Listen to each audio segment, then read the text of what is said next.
Echo 7. The pattern continues. One of these parks kills 12 people every year. The other is not known to kill at all. One sends out helicopters and rope teams and gets the bodies back in under 3 days, 95% of the time. The other has lifeguards and family picnic tables and a kids guide, and gets the bodies back almost never. One is the most photographed landscape in North America. The other is 40 miles from downtown Chicago. One has cliffs and rapids and 120 degrees of summer heat on the canyon floor. The other has a swimming beach where weddings are held in the afternoon. The longer cold case file belongs to one of these two. The answer, when measured against visitor counts, is not the one most travelers would predict. It is also not the one the marketing language describes. It is the park that does not look dangerous. You are listening to Echo 7, and what follows is a comparison between two units of the National Park Service that the visiting public classifies in opposite categories. One is known to kill. The other is not known to kill. The one known to kill recovers the bodies of its victims at a rate exceeding 95%. The one not known to kill has, across the same window of time, an unresolved disappearance rate higher than any comparable beach destination in the National Park inventory. The first park is the Grand Canyon in northern Arizona. The second is Indiana Dunes National Park on the southern shore of Lake Michigan, 40 miles from downtown Chicago. The comparison that follows is not between danger and safety. It is between a park whose hazards are visible and a park whose hazards are not. The investigation draws on publicly available records from the National Park Service Investigative Services Branch, the National Missing and Unidentified Persons System, the Federal Bureau of Investigation National Crime Information Center, county sheriff offices in Arizona and Indiana, and contemporaneous reporting from regional news outlets. Several of the cases described here remain on official cold case lists maintained by the National Park Service.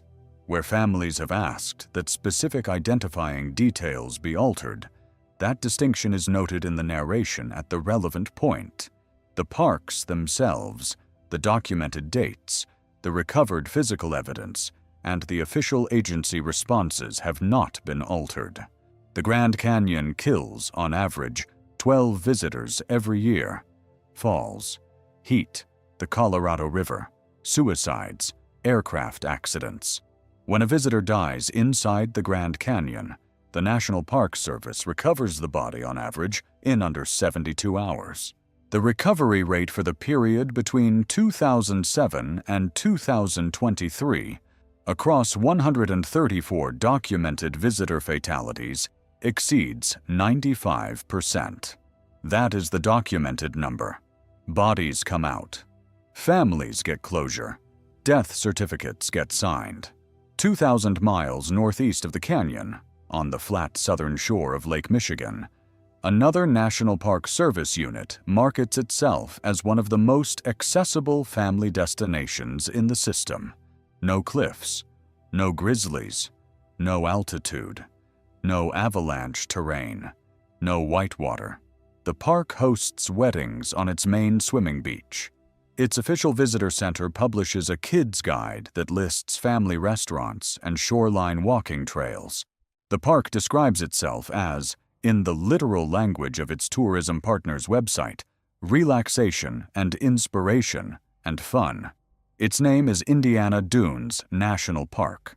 It was upgraded from a national lakeshore to a full national park in 2019, one of the newest units in the entire system.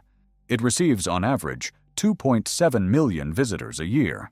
Its total documented fatality count, according to the National Park Service Public Statistics Portal, has been at most low single digits in any year of its existence. That is the data set the comparison rests on. The Grand Canyon kills openly.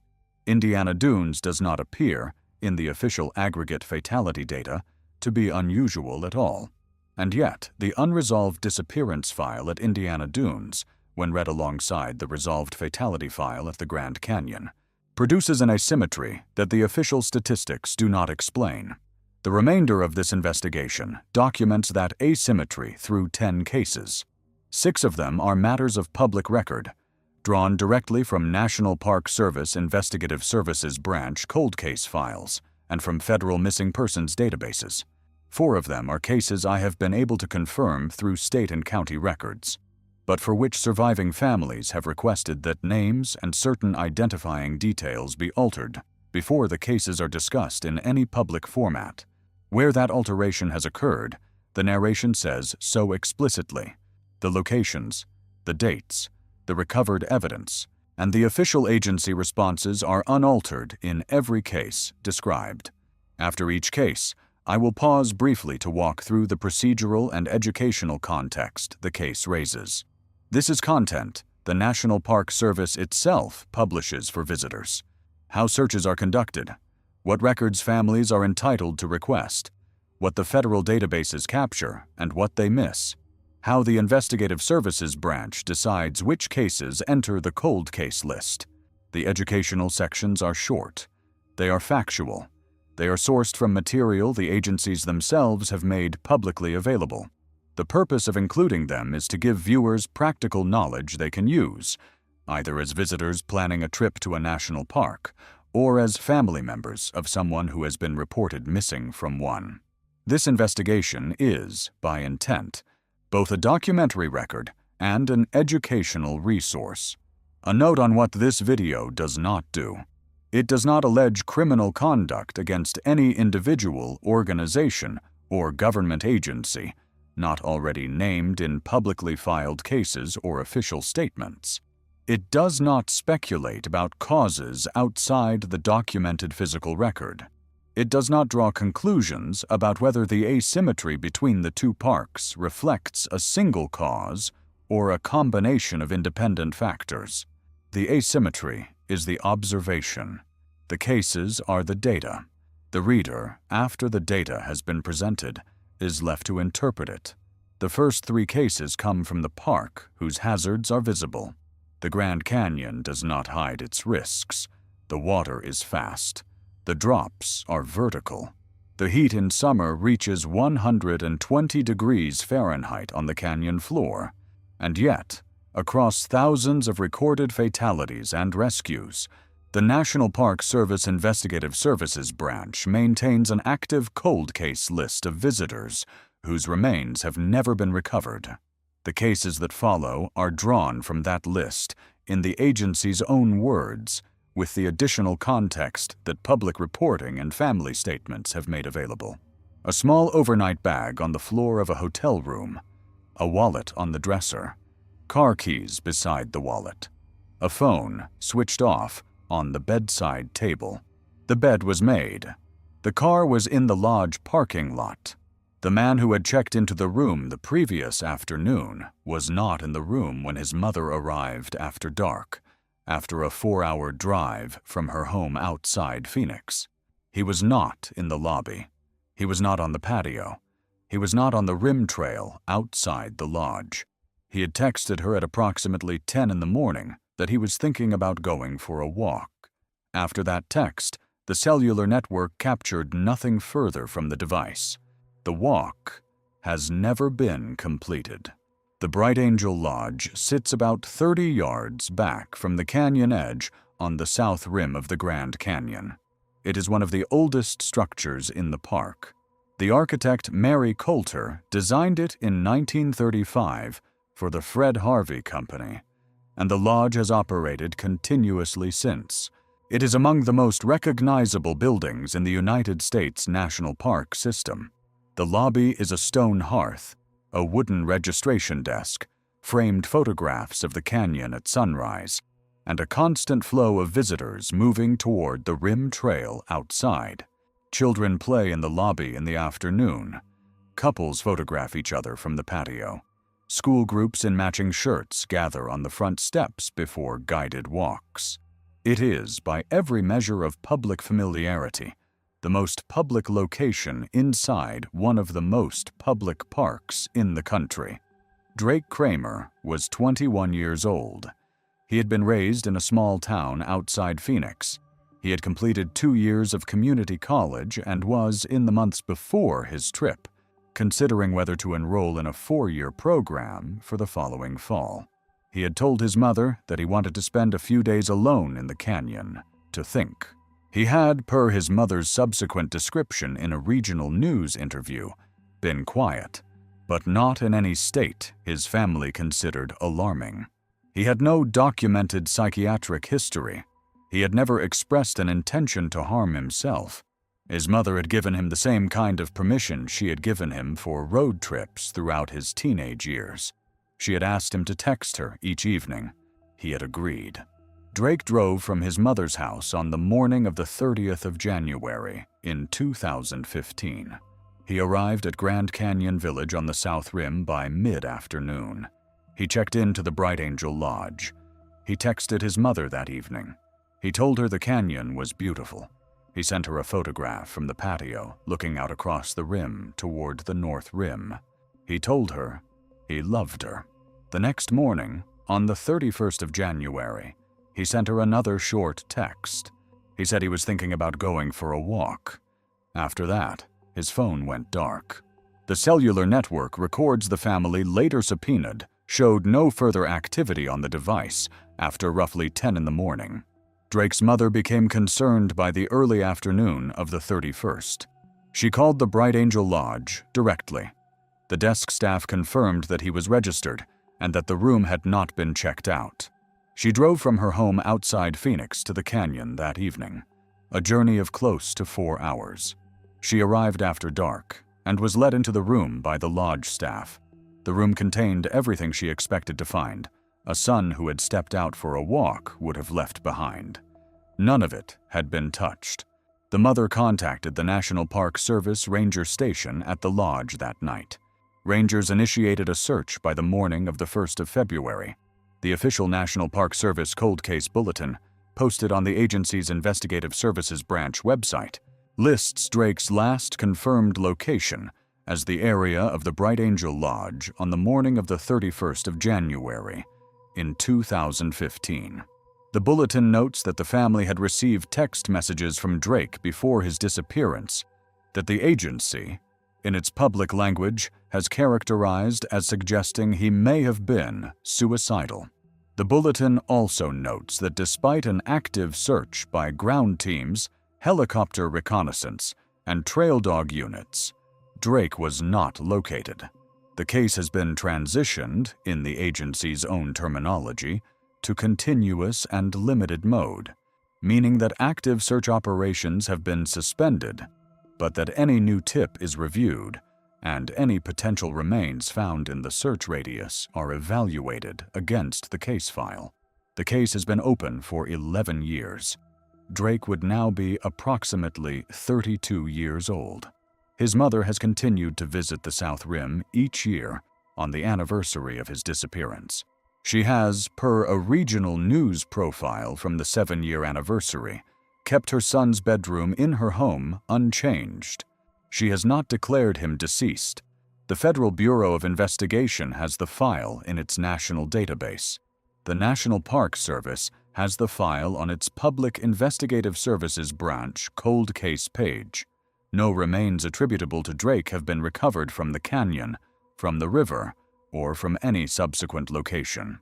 What the Drake case raises, when read alongside the agency's own statistics, is the question of how a fatal incident in the area of the Bright Angel Lodge could occur without producing a recoverable body. The South Rim cliff at that location drops approximately 700 feet. A fall from that height onto the talus slope below is, in nearly every documented case, fatal. Recovery teams have, in standard procedure, accessed the talus slope below the lodge area in the days following Drake's disappearance. They did not recover remains. The terrain immediately below the lodge is, by canyon standards, accessible. It is searched after every reported fall. The absence of remains in a fall scenario would imply either that the fall occurred from a different location than the lodge area, that the body was carried by the Colorado River away from the typical recovery zones, or that the originating event was something other than a fall. Each of these possibilities introduces a different set of investigative questions. The agency, in the language of its public bulletin, has not endorsed any single interpretation. The case is listed as missing, not as deceased, in every federal database that contains it. What I find difficult to accept about Drake's case is the math. 700 feet. A maintained, accessible talus slope. A search team trained to find what falls onto that slope. The agency knows that geometry. The agency searches that geometry after every reported fall along the South Rim corridor. The agency searched it for Drake. The slope was empty. A standard fall in a standard location does not produce a no-body outcome. The math, when I have read the file, does not close.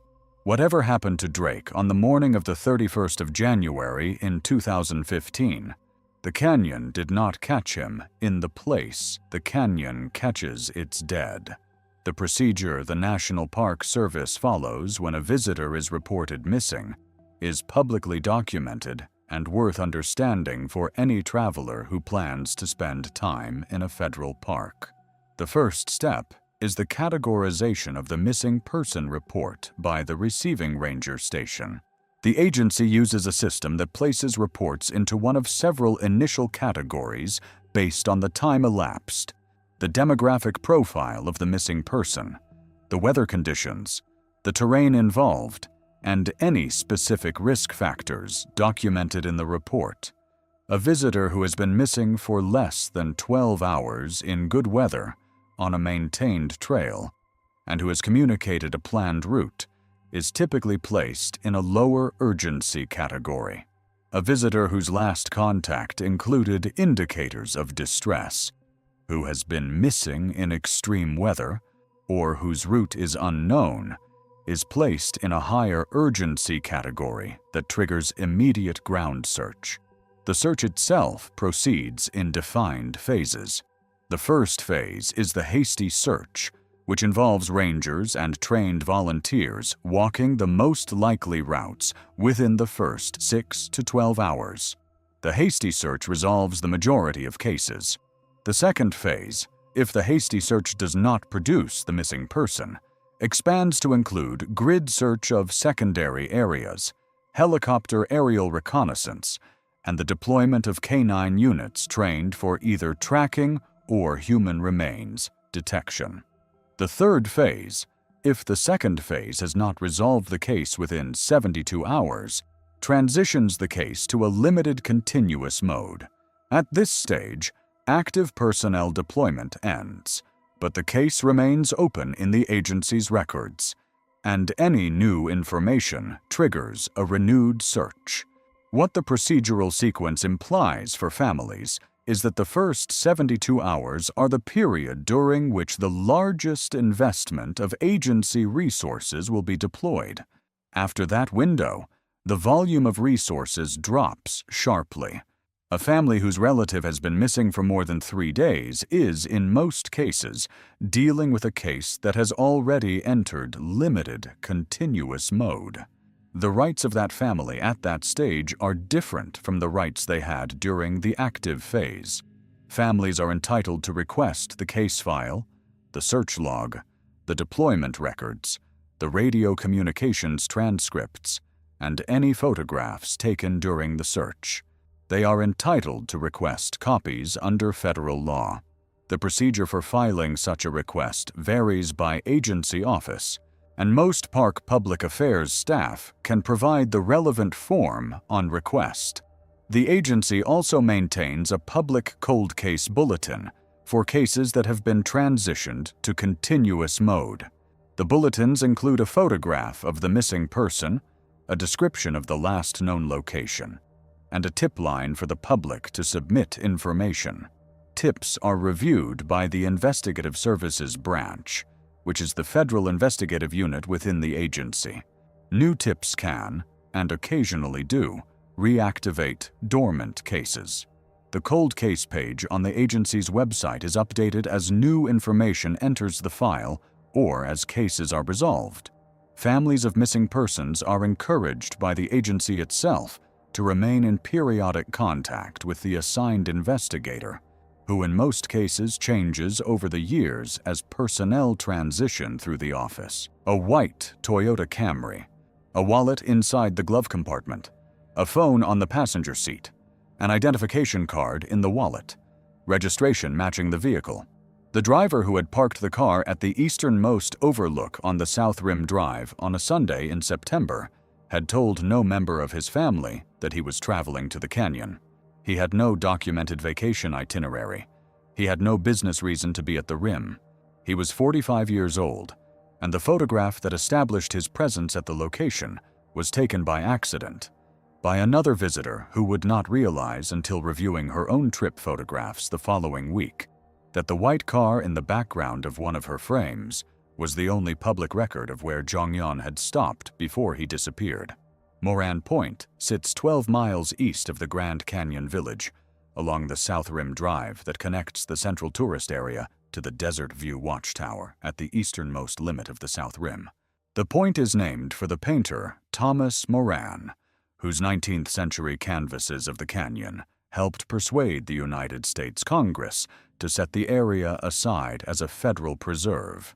The viewing area at Moran Point is a paved overlook with a steel railing along the canyon edge. Several interpretive panels describing the geology visible from that vantage, and a parking lot that holds approximately 30 vehicles. The location is popular with photographers because of the angle of the light at sunset on the multicolored rock layers visible from the point. Below Moran Point, the New Hants Trail descends from the rim to the Colorado River. The trail is among the steepest and most demanding day hikes anywhere on the South Rim. It is not maintained to the standard of the Bright Angel or South Kaibab corridors. It has no water sources, no rest stations, and no regular ranger patrols. The National Park Service publishes warnings about the trail's difficulty in its public materials. Most casual visitors who walk to the New Hants trailhead do so to look at it, photograph the upper switchbacks, and return to their vehicles. Hiking the full route requires significant preparation and experience. On the 17th of September in 2017, Jong Yan parked a white Toyota Camry at Moran Point. The vehicle had also been seen by a different witness, parked closer to the New Hants trailhead earlier the same day. How Jong Yan moved between the two locations, whether on foot along the rim, by another vehicle, or by some combination, the investigation did not establish. What the investigation did establish was that Jong Yan was reported missing several days later by family members who had not heard from him. The Toyota was located at Moran Point during the search. The vehicle was unlocked. There was no indication of struggle inside it. There was no note. National Park Service rangers initiated a ground search of the area surrounding Moran Point and along the upper section of the New Hants Trail. The search included aerial reconnaissance and canine deployment. No remains were located. No personal effects belonging to Jong Yan, beyond what was in the car, were found. The Investigative Services Branch Cold Case Bulletin published by the agency notes a specific detail that the family has emphasized in subsequent interviews. Jong Yan, per the agency's bulletin, had no known plans in the area at the time of his disappearance. He had not told any family member that he was traveling to the canyon. He was not on a documented vacation itinerary. The reason he was at Moran Point on the 17th of September has not been established by any subsequent investigation. The family, in published statements, has said they have no explanation for what brought him to the rim that day. The case has been open for 9 years. Jong Yan would now be approximately 54 years old. The federal databases have the file. The National Park Service maintains the public bulletin. No remains have been recovered. No additional information about his movements between the moment he parked the car and the moment he disappeared from public view has emerged in the 9 years since. What the Jong Yan case adds when read alongside Drake's case, is a different operational pattern. Where Drake had a documented presence at a single location, the Bright Angel Lodge, with text messages establishing his state of mind in the hours before disappearance, Jong Yan arrived at the canyon without telling anyone he was going, parked his vehicle at one location, may have moved to a second location, and then disappeared without leaving any communication trail behind. The agency's bulletin captures the operational reality. Jong Yan had no known plans in the area. The disappearance, in that respect, was unanticipated by everyone who knew him, including, the family has said, by the family itself. The Investigative Services Branch, sometimes referred to in agency materials as the ISB, is the federal investigative unit within the National Park Service. It is staffed by sworn federal law enforcement officers who hold the same authority and training as agents of the Federal Bureau of Investigation, the Drug Enforcement Administration, and other federal investigative agencies. The ISB's jurisdiction covers all units of the National Park Service, which means it has authority across approximately 423 federal park sites, including national parks, national monuments, national lake shores, national seashores, and national historic sites. Its agents are responsible for investigating felonies and major incidents that occur on federal park land. Missing person cases are not the only kind of case the ISB handles. The branch also investigates homicides, archaeological resource crimes, narcotics trafficking on park land, and major thefts of cultural and natural resources. Missing person cases that move beyond the search phase, however, are routinely transferred from the local park ranger station to the ISB for case management. The ISB maintains the agency's cold case database and is the unit that publishes the public bulletins for unsolved cases. The branch is small relative to its jurisdiction. It employs, per the agency's published staffing summaries, approximately 33 special agents to cover the entire National Park Service. That ratio means that any individual agent is, at any given time, responsible for cases distributed across multiple parks across multiple states. The implication for families is that the assigned agent on a specific cold case may not be physically located near the park where the case originated. Communication with the agent typically occurs through email, phone, and periodic regional travel. Families are encouraged to maintain that communication. The branch has, in published statements, indicated that family persistence and continued contact has, in some cases, contributed to case resolution. A family that disappears from the agent's phone log is, in practical terms within a small unit, covering a large jurisdiction, less likely to have its case actively reviewed in any given quarter than a family that remains in regular contact. The cold case bulletins on the public website are accompanied by a phone number and an email address for tip submission. Tips are reviewed in the order they are received. Tips that include specific identifying details, dates, locations, or photographs receive higher priority than general speculation. The agency publishes guidance for tipsters that emphasizes specificity over volume. A single well-documented tip is more useful in the agency's own language than many vague or speculative submissions. Family members of cold case subjects are also entitled to request copies of the case file under Federal Records Access Law. The request process is documented on the National Park Service Public Records Portal. Some material in the file may be redacted under exemptions for ongoing investigations, for personal privacy of third parties, or for law enforcement methods. Material that is not redacted is, by federal law, subject to disclosure. Families have, in some published cases, used the released file to identify investigative leads that the assigned agent had not previously prioritized. The agency's cooperation with family records requests is, per published feedback, variable across regional offices.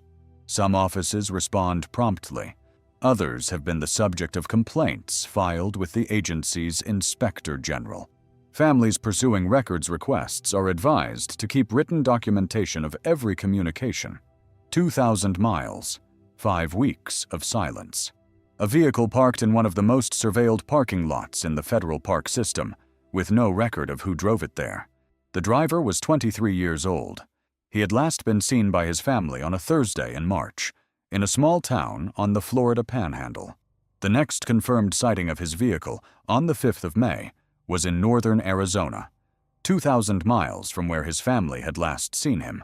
Between those two coordinates, in a window that covered most of the spring of 2011, no camera, no traffic stop, no gas station receipt, no cellular ping, no witness statement, has placed Adam Clayton Lyle Jones anywhere in the United States. The town of Gulf Breeze, Florida, sits on a narrow peninsula between Pensacola Bay and the Gulf of Mexico, in the Panhandle region of the state. It is a place of Spanish moss, of salt air, of small marinas. The community is residential, with a population of approximately 6,000. It is, in every sense of distance and of climate, the opposite of the high desert plateau in northern Arizona, where the Grand Canyon cuts through the Colorado River. Adam was 23 years old. He lived in Gulf Breeze. The family last saw him on the 31st of March in 2011. The specific circumstances of that final family contact have not been described in detail in the public materials, beyond the fact that the date is, in the agency's bulletin, the last verified time any family member knew where Adam was. After the 31st of March, he was not seen by any member of his family. What is known is that more than a month later, on the 5th of May in 2011, a vehicle registered to Adam was located at the Grand Canyon Visitor Center on the South Rim. The Grand Canyon Visitor Center is the central public facility on the South Rim. It contains exhibits, restrooms, a bookstore, and a transit hub for the shuttle bus system that connects the various viewpoints. It is, like the Bright Angel Lodge, one of the most public locations in the entire park. The parking lot at the visitor center holds several hundred vehicles. It is among the most heavily monitored areas of the South Rim during daylight hours. The vehicle had, by the time it was located, been parked at the visitor center for an undetermined period. The agency's bulletin does not specify the exact arrival date, but the implication, based on the gap between the 31st of March family contact in Florida and the 5th of May vehicle recovery in Arizona, is that the vehicle traveled from the southeastern United States to the southwestern United States during a window of approximately 5 weeks. Whether Adam drove the vehicle himself for the full distance, whether he was accompanied by another person during any portion of the drive, whether the vehicle made stops at intermediate locations that any subsequent witness recalled, has not been publicly documented. The vehicle was searched by National Park Service rangers and by Investigative Services branch agents. The contents have not been described in the public bulletin. The bulletin notes only that the vehicle was located, that Adam himself was not, and that the case remains open. Adam was not the subject of an active, hasty search at the moment the vehicle was found, because his disappearance had not been linked to the Grand Canyon location until the vehicle's plate was identified. The search that followed the vehicle recovery was, by necessity, a delayed search. Whatever movements Adam had made in the days before the vehicle was photographed at the visitor center, those movements had occurred in a window during which no agency was looking for him in that location. The case has been open for 15 years. Adam would now be approximately 38 years old. The federal databases have the file. The National Park Service maintains the public bulletin. The vehicle, after evidentiary processing was complete, was eventually returned to the family.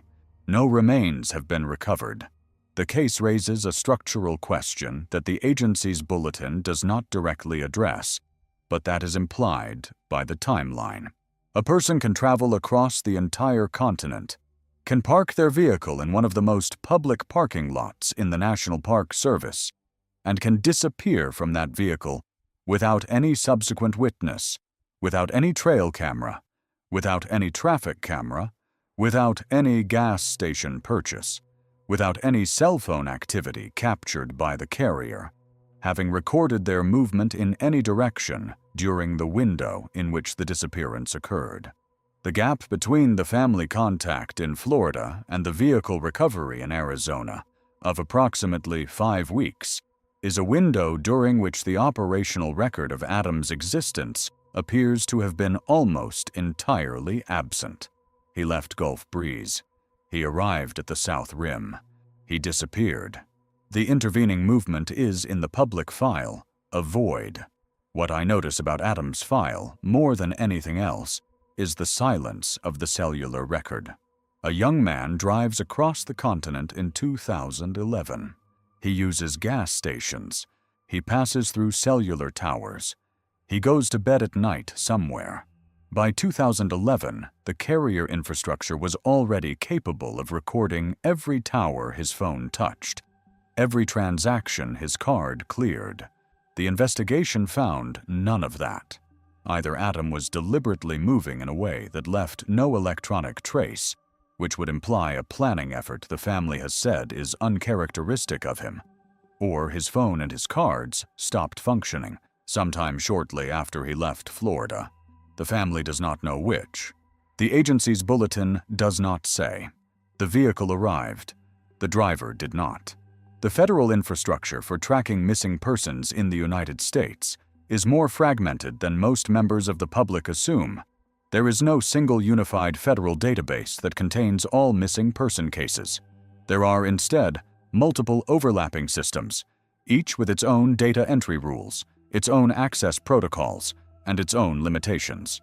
The largest of these systems is the National Crime Information Center, often referred to as NCIC, operated by the Federal Bureau of Investigation.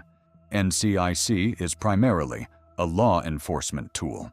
It allows officers anywhere in the country to query whether a specific person has an outstanding warrant, has been reported missing, or has been entered into one of several other categories of federal interest.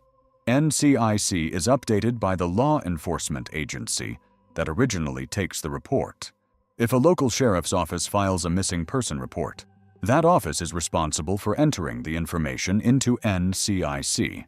The federal system itself does not generate cases. It receives them. The implication of that structure is significant for cases that cross jurisdictions. A person who disappears in one state, whose vehicle is found in another state, whose family lives in a third state, may have records in 3 separate local systems before the federal system aggregates them. The aggregation depends on the local agency's compliance with their own reporting obligations. Failure to enter a case promptly, or failure to update a case as new information emerges, produces gaps in the federal record. The Federal Bureau of Investigation has, in agency reports, acknowledged that the timeliness and completeness of NCIC missing person entries varies significantly across jurisdictions. A second system, the National Missing and Unidentified Persons System, often referred to as NAMUS, is operated by the National Institute of Justice, which is part of the Department of Justice. NAMUS is a public-facing system. Members of the public, including family members, can search the database directly. NAMUS contains case records that have been entered either by law enforcement or, in many states, directly by family members. The system attempts to match missing persons cases against unidentified human remains cases, with the goal of producing identifications that have been delayed for years or decades. NAMUS has, since its launch in 2007, contributed to thousands of identifications that local agencies had been unable to make. Its limitations are, however, also substantial. Not every state mandates NAMUS entry for missing person cases. Several states have only voluntary participation. The completeness of the NAMUS database in any given state is, therefore, a function of how aggressive the state has been in mandating entries. The Texas Department of Public Safety, for example, maintains an aggressive entry policy and produces high name-use completeness for Texas cases. Other states have less complete records. For families pursuing a missing person case, the practical implications are clear. The family should verify that the case has been entered into both NCIZ and NamUs. The family should request a copy of the NCIC entry from the local agency that took the original report. The family should also create a NamUs profile directly if the local agency has not done so. The federal infrastructure relies on local input. A case that exists only in a single county sheriff's filing cabinet is not visible to investigators in other jurisdictions. The family is, in many cases, the only continuous record of the case across the local, state, and federal systems combined. The third system worth mentioning is the National Center for Missing and Exploited Children, which, despite its name, maintains records for adults as well. The center is a private nonprofit that works in cooperation with federal agencies. It can publish public alerts, distribute photographs through media partnerships, and assist families with case advocacy. Families of missing adults are entitled to request the center's services. The contact information is published on the center's main website. 3 cases from a park whose hazards are visible. The terrain is open. The drops are vertical. The river is fast. And yet, in 3 documented instances drawn from the agency's public cold case file, visitors have entered that landscape and have not produced recoverable remains. The agency's own statistics, with a recovery rate above 95%, would suggest these 3 cases are statistical outliers within a larger pattern of successful recovery. They are: the Grand Canyon does not, in the aggregate, lose its dead. The remaining cases in this investigation come from a different park. The hazards are not visible. The terrain does not produce the kind of injury that requires recovery teams. The water is not, by any standard measure, dangerous. And yet, the unresolved disappearance file at this second park, when measured against its visitor count, against its physical hazards, and against the comparable cold case files at every other coastal national park unit in the inventory, produces a number the official statistics do not predict. A blanket on the sand, 3 towels arranged in a row, 3 pairs of sandals, the personal effects of 3 young women between the ages of 19 and 21, left in a row on the sand on a hot Saturday afternoon in July of 1966. The mother who had driven the 3 friends to the beach that morning arrived at the parking lot at 4:30 in the afternoon to pick them up. The blanket was where they had left it. The towels were where they had left them. The sandals were where they had left them. The young women were not on the beach. They were not in the water. They were not on any trail behind the dunes. They have not been seen since. They are, as of this recording, the most documented and least resolved disappearance in the recorded history of the federal park system on the southern shore of Lake Michigan. On the 2nd of July in 1966, 3 young women drove from Westmont, Illinois, to the southern shore of Lake Michigan for an afternoon at the beach. The drive was approximately 70 miles. They arrived at what was then called Indiana Dunes State Park, the older state-level designation that has since been combined with the federal lakeshore to form the modern Indiana Dunes National Park.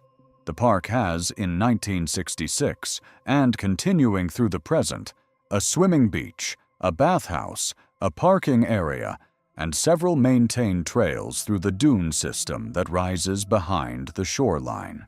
Patricia Blau was 19 years old. Ann Miller was 21. Renee Brule was 19. They had been friends since their teenage years. The day was warm. The sky was clear. The lake was calm. They were photographed by another beachgoer in the early afternoon, sitting on a blanket near the waterline. They were also photographed by Renee's mother, who had driven them to the park, and who, by family arrangement, had agreed to pick them up at the parking lot at 4:30 in the afternoon. The mother arrived at the parking lot at the appointed time. The blanket was on the beach. The towels and personal effects were arranged on the blanket. The young women were not visible on the beach. The mother waited. She walked the shoreline. She asked other beachgoers whether anyone had seen the 3 young women in question. Several beachgoers offered partial recollections. None could account for the present location of the missing party. The mother contacted the park rangers. Rangers initiated a search of the beach area, of the dunes behind the beach, of the parking lot, and of the connecting trails. The search expanded over the following days to include Marine units operating on Lake Michigan itself, with the cooperation of the United States Coast Guard. No bodies were recovered. No personal effects beyond what was on the blanket were located.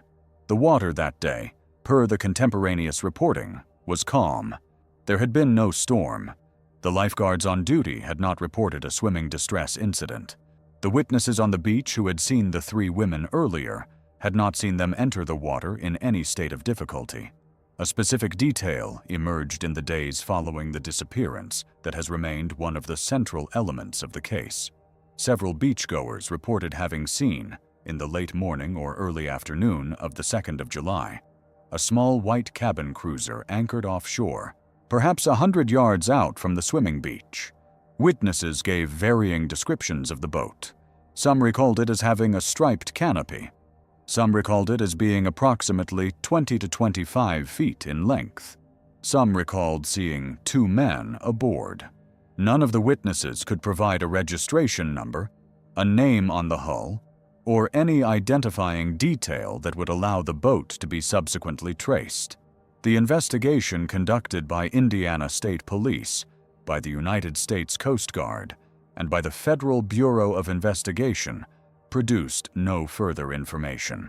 The boat was never identified. The 2 men, if they existed, were never identified. The 3 young women have never been located. The case is, as of this recording, 60 years old. The federal databases have the file. NamUs maintains separate case records for each of the 3 young women. The Indiana State Police have not closed the case. The case has been the subject of national reporting at multiple anniversaries. The Dateline NBC program has covered it. Regional reporters in Indiana and Illinois have profiled it on each major anniversary. The families of the 3 young women have, across nearly 6 decades, organized periodic vigils on the beach. The mother of Renee passed away without learning what happened to her daughter. The mothers of Patricia and Anne, similarly, have died in the years since without resolution. What the Indiana Dunes triple disappearance establishes, more than any other single case in the park's history, is the operational pattern that distinguishes this location from comparable parks. 3 healthy young women, on a calm summer day, on a swimming beach with lifeguards, in a park whose stated mission is family recreation, walked off the sand and were never recovered. The water, even at its deepest near the swimming area, is not deep enough to permanently conceal 3 adult bodies. Lake Michigan currents, while real, are not of a magnitude sufficient to carry 3 bodies away from any reasonable recovery zone in the time available. The boat, if it carried the women away, would have done so under direct observation by other beachgoers, who would have been expected to remember more specific details if a kidnapping in broad daylight had occurred. The case, in every reading the families have offered and the investigators have examined, contains an operational gap that none of the available physical or witness evidence has been able to close. What I find unresolvable about the triple case, after 60 years of public attention and 3 federal reviews, is the witness pattern. 3 young women on a beach with hundreds of other people. Other people saw them in the morning. Other people saw the boat offshore. No one saw them get up. No one saw them walk to the water. No one saw them board a vessel. The witnesses on a public beach on a holiday weekend in 1966 did not, between them, produce a single account that placed the three friends in motion away from the blanket. The blanket and the towels and the sandals were left behind. So was, apparently, every recollection of the moment they were left behind. Lake Michigan is the third largest of the Great Lakes by surface area. It contains approximately 1,180 cubic miles of fresh water. Its maximum depth is 923 feet in the Central Basin, north of Indiana. Along the southern shore, however, the bathymetry is shallow. The water deepens slowly from the beach. In the area of Indiana Dunes National Park, a swimmer would need to walk approximately 50 yards into the lake before reaching water deep enough to require swimming. Cold water fatalities in Lake Michigan are well documented. The water temperature, even in summer, rarely exceeds 70 degrees Fahrenheit. In spring and autumn, water temperature drops below 60. Cold water shock can cause involuntary gasping, hyperventilation, and rapid muscle exhaustion within minutes of entry. The Coast Guard maintains public statistics on Lake Michigan drownings. The aggregate number for the southern basin is consistent with what would be expected for a heavily visited freshwater coast. The recovery rate for drowning fatalities in Lake Michigan, however, is not what the public typically assumes. Cold fresh water can preserve a body in a state of submersion for periods substantially longer than warm salt water.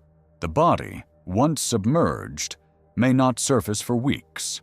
In a number of documented Lake Michigan drowning cases, the body has been recovered weeks or months after the initial disappearance, often by a fishing vessel encountering the body during normal operations. In other cases, no body has ever been recovered. The implication for cases like the 1966 triple disappearance is that drowning, as a single explanation, is not necessarily inconsistent with the absence of recovered remains. Lake Michigan can, in some scenarios, permanently conceal a body. The implication, however, also has limits. A drowning that occurred in the immediate vicinity of a life-guarded swimming beach on a calm day would in most documented cases produce either a witness account of the drowning event itself or a body recovery within a window measured in days, not decades. The total absence of either across three simultaneous victims is the feature of the case that drowning alone doesn't fully account for. For visitors to Lake Michigan beaches, the Coast Guard publishes specific guidance. Swimmers should remain within the life-guarded zones during operating hours.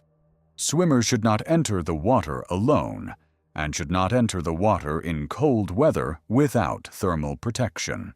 Strong rip currents can develop along the southern shore during periods of high wind.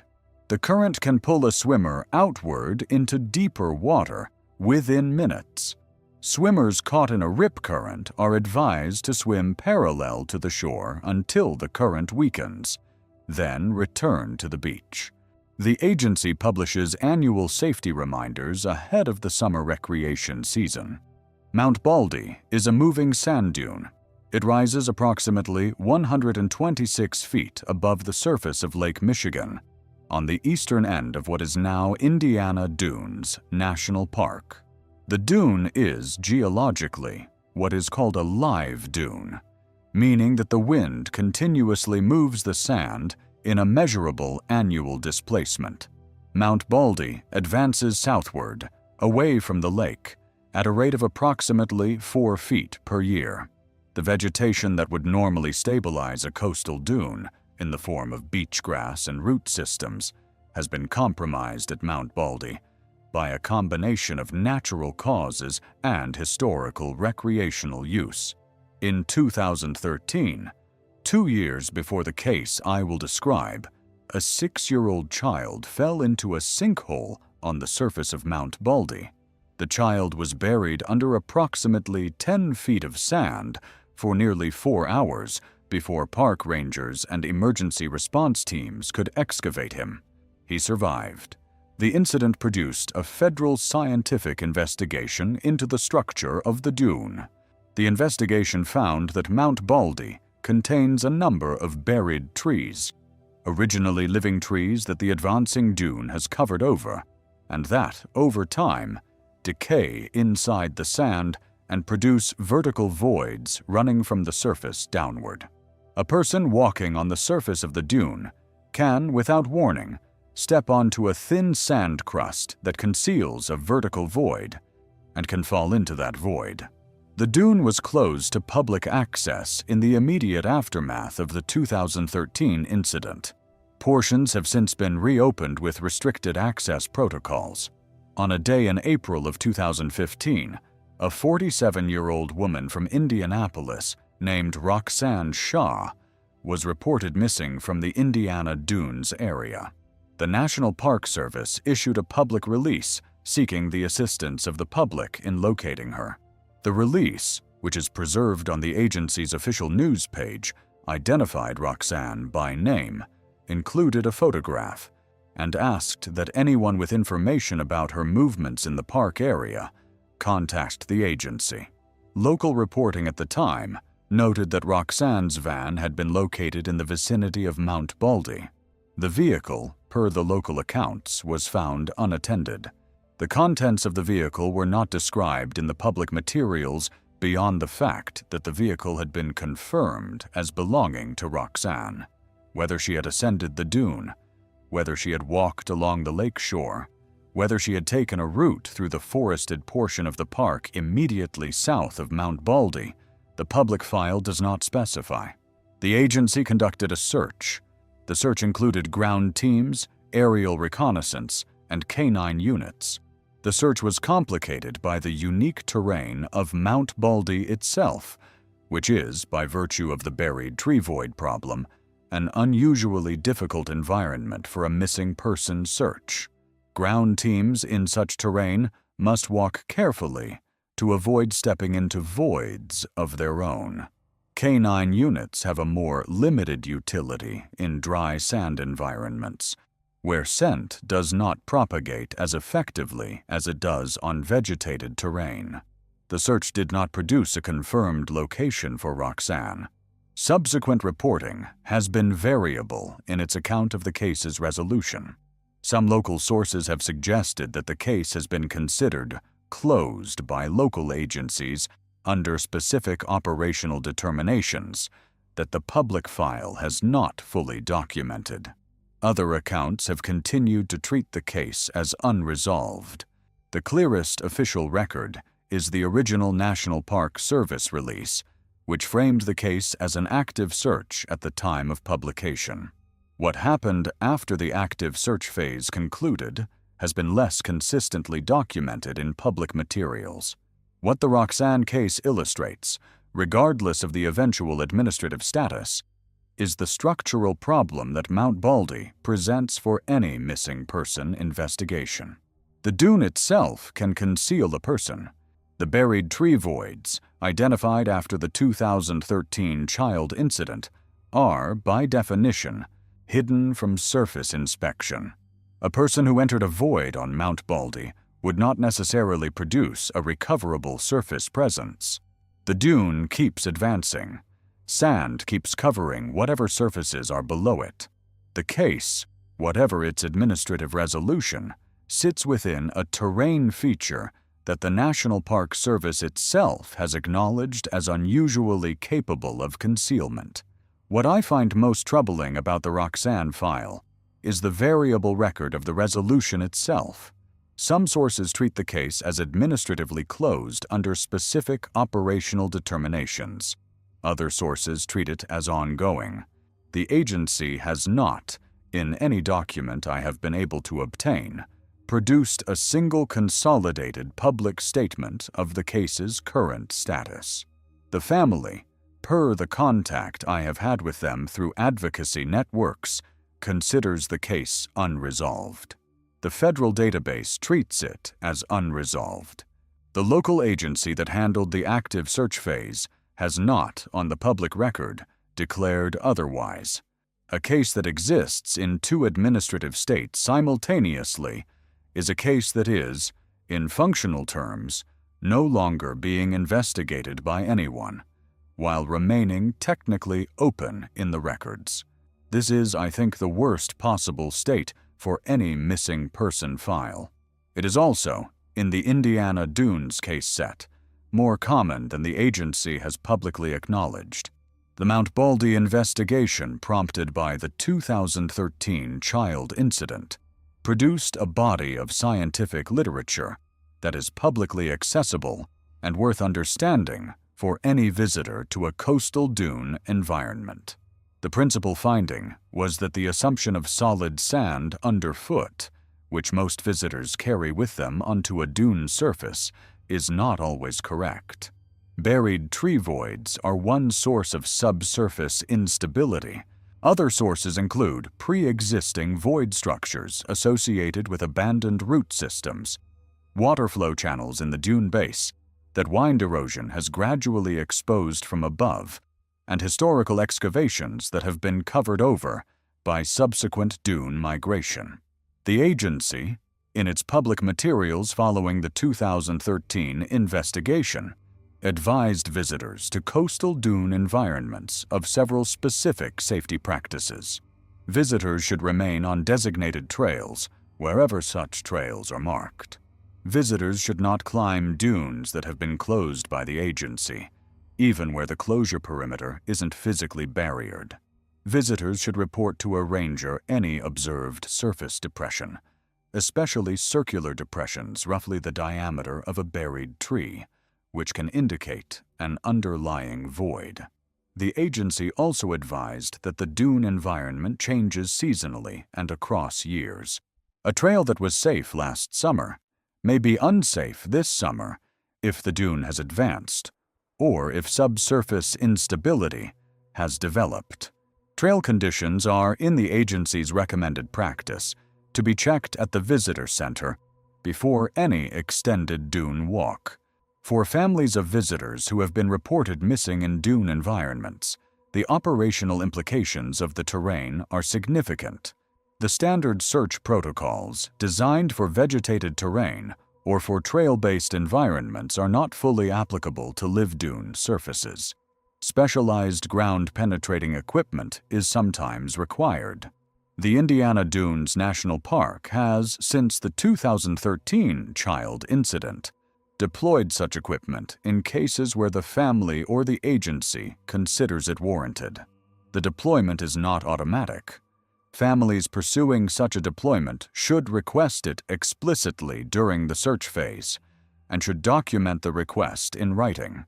The broader observation is that beach destinations marketed for family recreation can contain terrain features whose hazards are not readily visible to casual visitors. The visible features of an Indiana Dunes beach are the calm water, the soft sand, the picnic areas, the lifeguarded swimming zones. The features that have produced unresolved disappearances, when those disappearances are studied as a category, are not the visible ones. The dune structure, the underwater bathymetry, the rip current patterns that develop under specific wind conditions, the offshore boat traffic, are all features that a visitor sitting on a blanket on a calm summer afternoon would not necessarily recognize as relevant. The hidden hazards of an apparently safe park are, in the operational record, more often the cause of unresolved cases than the visible hazards of an apparently dangerous one. A Subaru parked at the edge of an industrial waterfront. 2 notes inside the vehicle. The driver's wallet on the seat. The driver's phone, switched off, in the cup holder.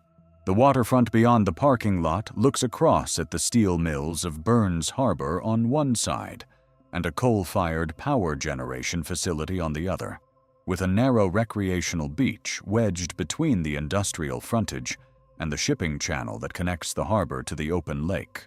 The water in March in northern Indiana is approximately 34 degrees Fahrenheit.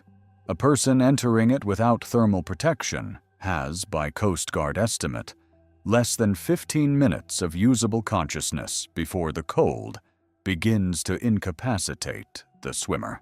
The driver of the Subaru entered the area on an afternoon in mid-March. The vehicle was located the following morning by park maintenance staff, who noticed it had been parked overnight. The driver has not been located in the 14 years since. The Portage lakefront occupies a stretch of southern Lake Michigan shoreline, immediately west of the main Indiana Dunes National Park boundary.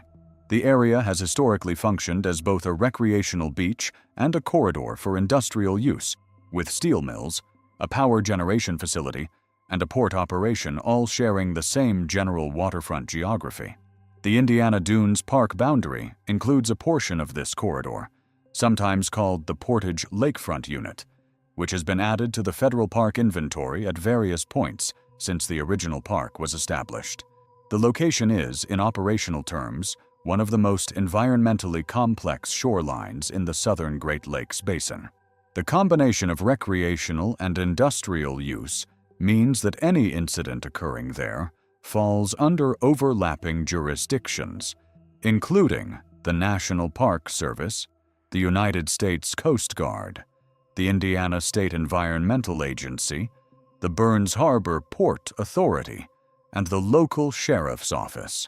The fragmentation of jurisdiction has, in published case reviews of comparable incidents, been identified as a factor that complicates investigation timelines and recovery efforts.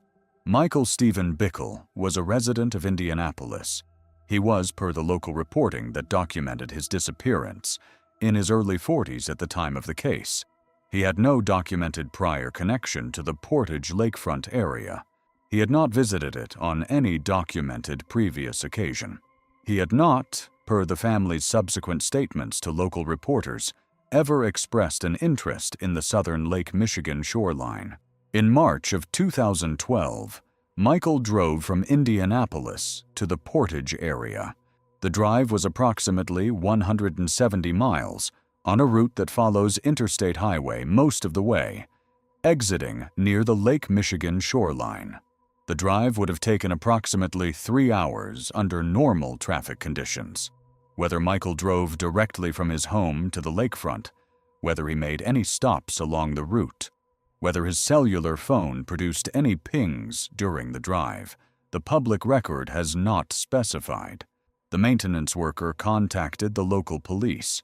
The two notes have been described in some local reporting in general terms, but have not been fully published. The general content, per the law enforcement statements that subsequently emerged, was sufficient for the local agency to characterize the disappearance as having a self-harm component. Michael himself was not located. No remains were recovered from the lakefront area. No remains were recovered from Lake Michigan in the vicinity of the lakefront.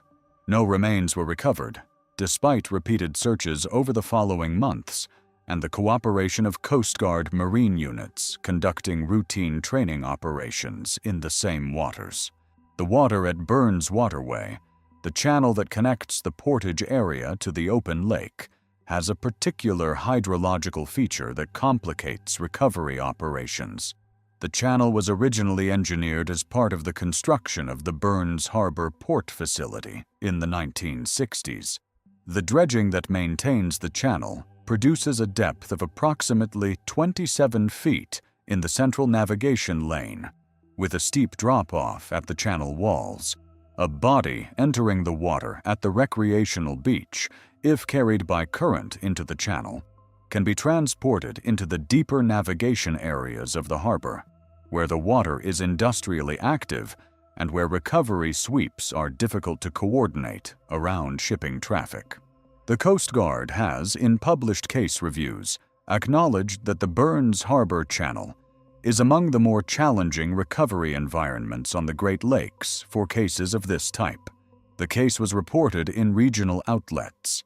Michael's family conducted independent searches in the days and weeks following the disappearance. Ground teams searched the shoreline.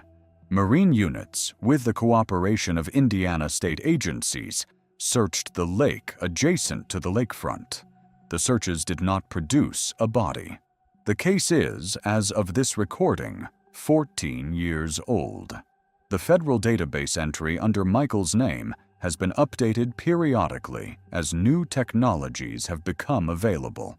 DNA samples from family members have been entered into the system for comparison against any unidentified remains that may surface in subsequent years. None of those comparisons has produced a match. What distinguishes the Michael case from many comparable Lake Michigan cases is the administrative paradox the notes have produced. The notes provided a framework that the local agency interpreted as indicating self-harm. The framework, however, cannot be used to administratively close the case in the absence of recovered remains. A case characterized as having a self-harm component, but with no body, exists in a particular legal category. The federal databases will not list the person as deceased. The estate cannot be probated. The death certificate cannot be issued. The family cannot, in many states, finalize the inheritance, the insurance claims, or the formal acknowledgement of loss that the standard bereavement processes require. Michael's family has, in published statements, described the absence of remains as the central ongoing difficulty of their lives. They believe, on the evidence of the notes, that he is dead. They cannot, on the evidence of the file, finalize that knowledge. The case adds, to the broader pattern visible across Indiana Dunes area disappearances, a specific structural feature. Even in cases where the cause of the disappearance has been at least partially characterized by investigators, the absence of physical recovery is, in the local environment, common rather than rare. Lake Michigan does not, in practice, give back its dead in the same percentage that the agency statistics for other parks would predict. The southern shore environment, with its specific bathymetry, its specific currents, its industrial waterfront overlays, and its dune structures, produces a recovery rate substantially below the federal park system average. What I find most acute about Michael's case is the cold water question. March water at 34 degrees. A person entering that water has, in Coast Guard literature, less than 15 minutes before incapacitation begins. After incapacitation, the body sinks. After sinking, the cold preserves the body in a state of submersion that can last weeks, months, or years before any natural process brings it back to the surface. In some Lake Michigan cases, that surfacing never occurs. The body remains in the cold, dark water at the bottom of the channel, unrecovered, indefinitely. Michael's family knows the math. The Coast Guard knows the math. The note in the Subaru, whatever it said, knew the math. The recovery did not occur because the recovery in this environment often does not. The expectations a family brings to a missing person case in a federal park are, in many published accounts, formed by media depictions rather than by the operational reality. Television and film typically depict missing person cases as having one of two outcomes within a defined narrative window. The person is found alive. The body is recovered. The family receives, in either outcome, a definitive answer. The operational reality is different. A significant percentage of missing person cases, both inside and outside federal parks, do not produce a definitive answer. The case enters a state in which the agency has done what it can do. The search has been concluded. The file has been transitioned to long-term cold case management, and the family is left with an absence rather than a closure. The agency, in materials from the Investigative Services Branch and from regional park public affairs offices, encourages families to anticipate this possibility from the early stages of a case. The framing the agency suggests is that families should treat the 72-hour active search window as the period during which the highest probability of resolution exists, while preparing themselves for the possibility that the case will not resolve within that window. Families who anticipate the longer timeline are, per the agency's published guidance, better prepared to make decisions about case management, about communications with the assigned investigator, and about ongoing record requests than families who assume that the active search will produce a definitive outcome. There are practical resources available to families during the long-term phase of an unresolved case. The agency itself maintains contact with families through the assigned Investigative Services Branch agent. Independent organizations, including missing person advocacy groups and victim assistance offices, can supplement the federal contact. the National Center for Missing and Exploited Children, despite its name, accepts adult cases and can provide media outreach services. The Charlie Project, an independent online archive, profiles cold cases at no cost to families and has, in some published cases, contributed to public tips that reactivated dormant investigations. Families pursuing a long-term, unresolved case are also entitled to certain federal benefits and protections that are not always automatically conveyed to them at the time the case enters cold case status. Some federal agencies have victim assistance programs that include therapeutic and financial support for the families of missing persons whose cases meet specific criteria. The criteria vary by agency. The application process is documented on the Federal Office for Victims of Crime website. Families who have not been informed about these resources by their assigned investigator may need to research the resources themselves. The agency does not, in every case, proactively communicate every available resource to every family. The broader principle the agency itself acknowledges is that family persistence is, in the long run, often the most consistent driver of case resolution. An assigned investigator may rotate through multiple positions over the years a cold case stays active. The family is, throughout that rotation, the only continuous entity in the case file.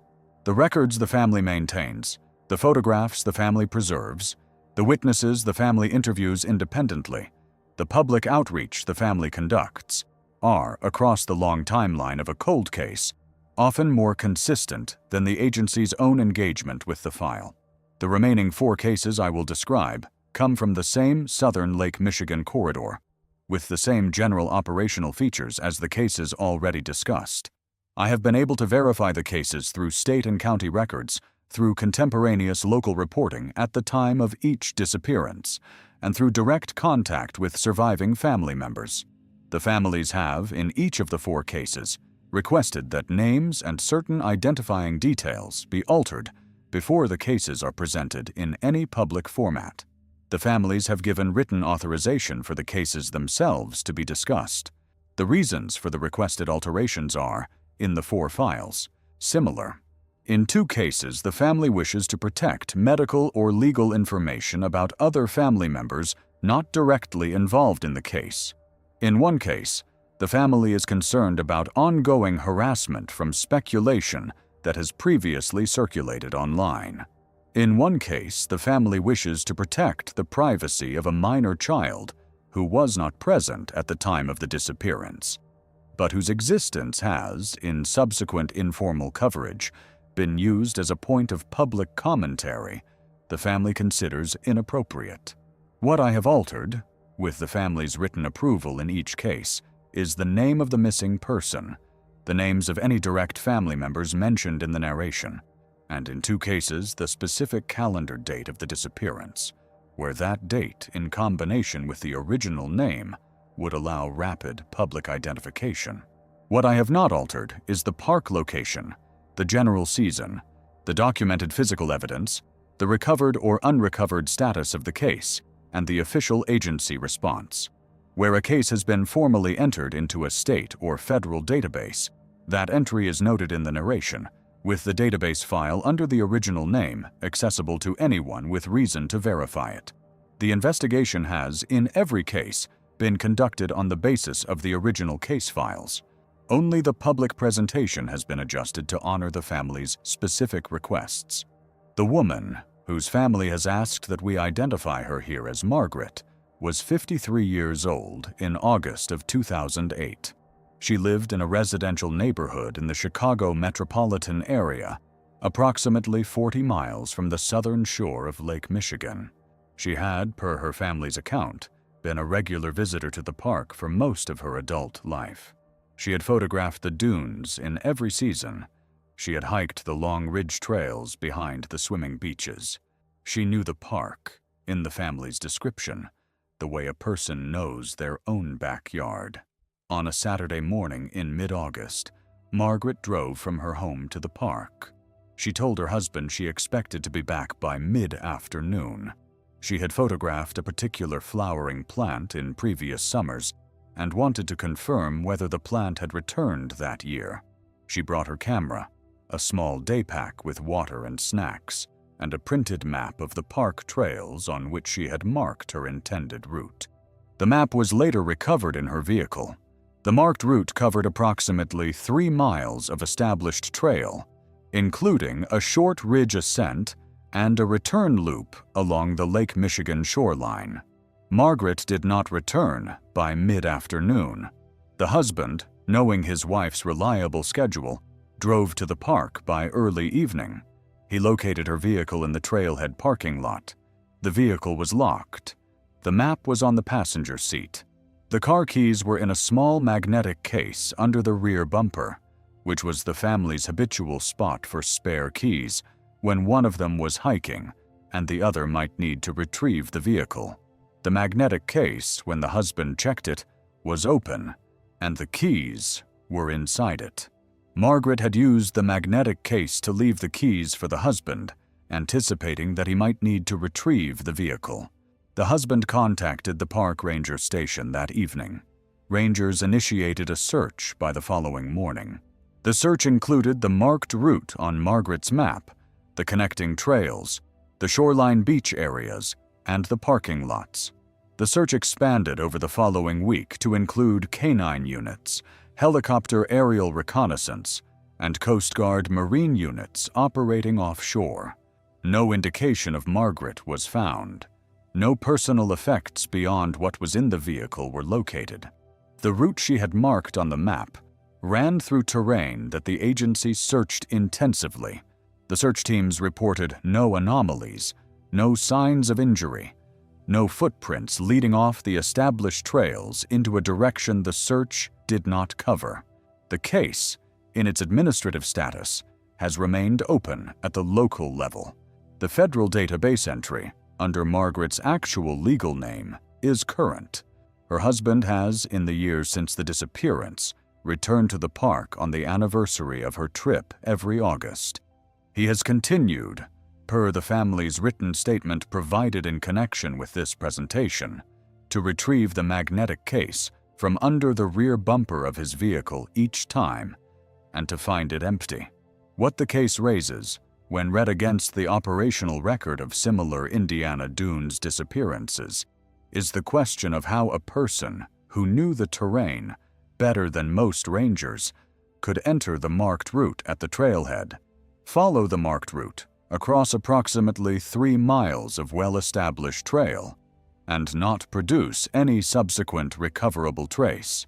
The marked route, the family's request to investigators emphasized, was not in any sense an unusual route.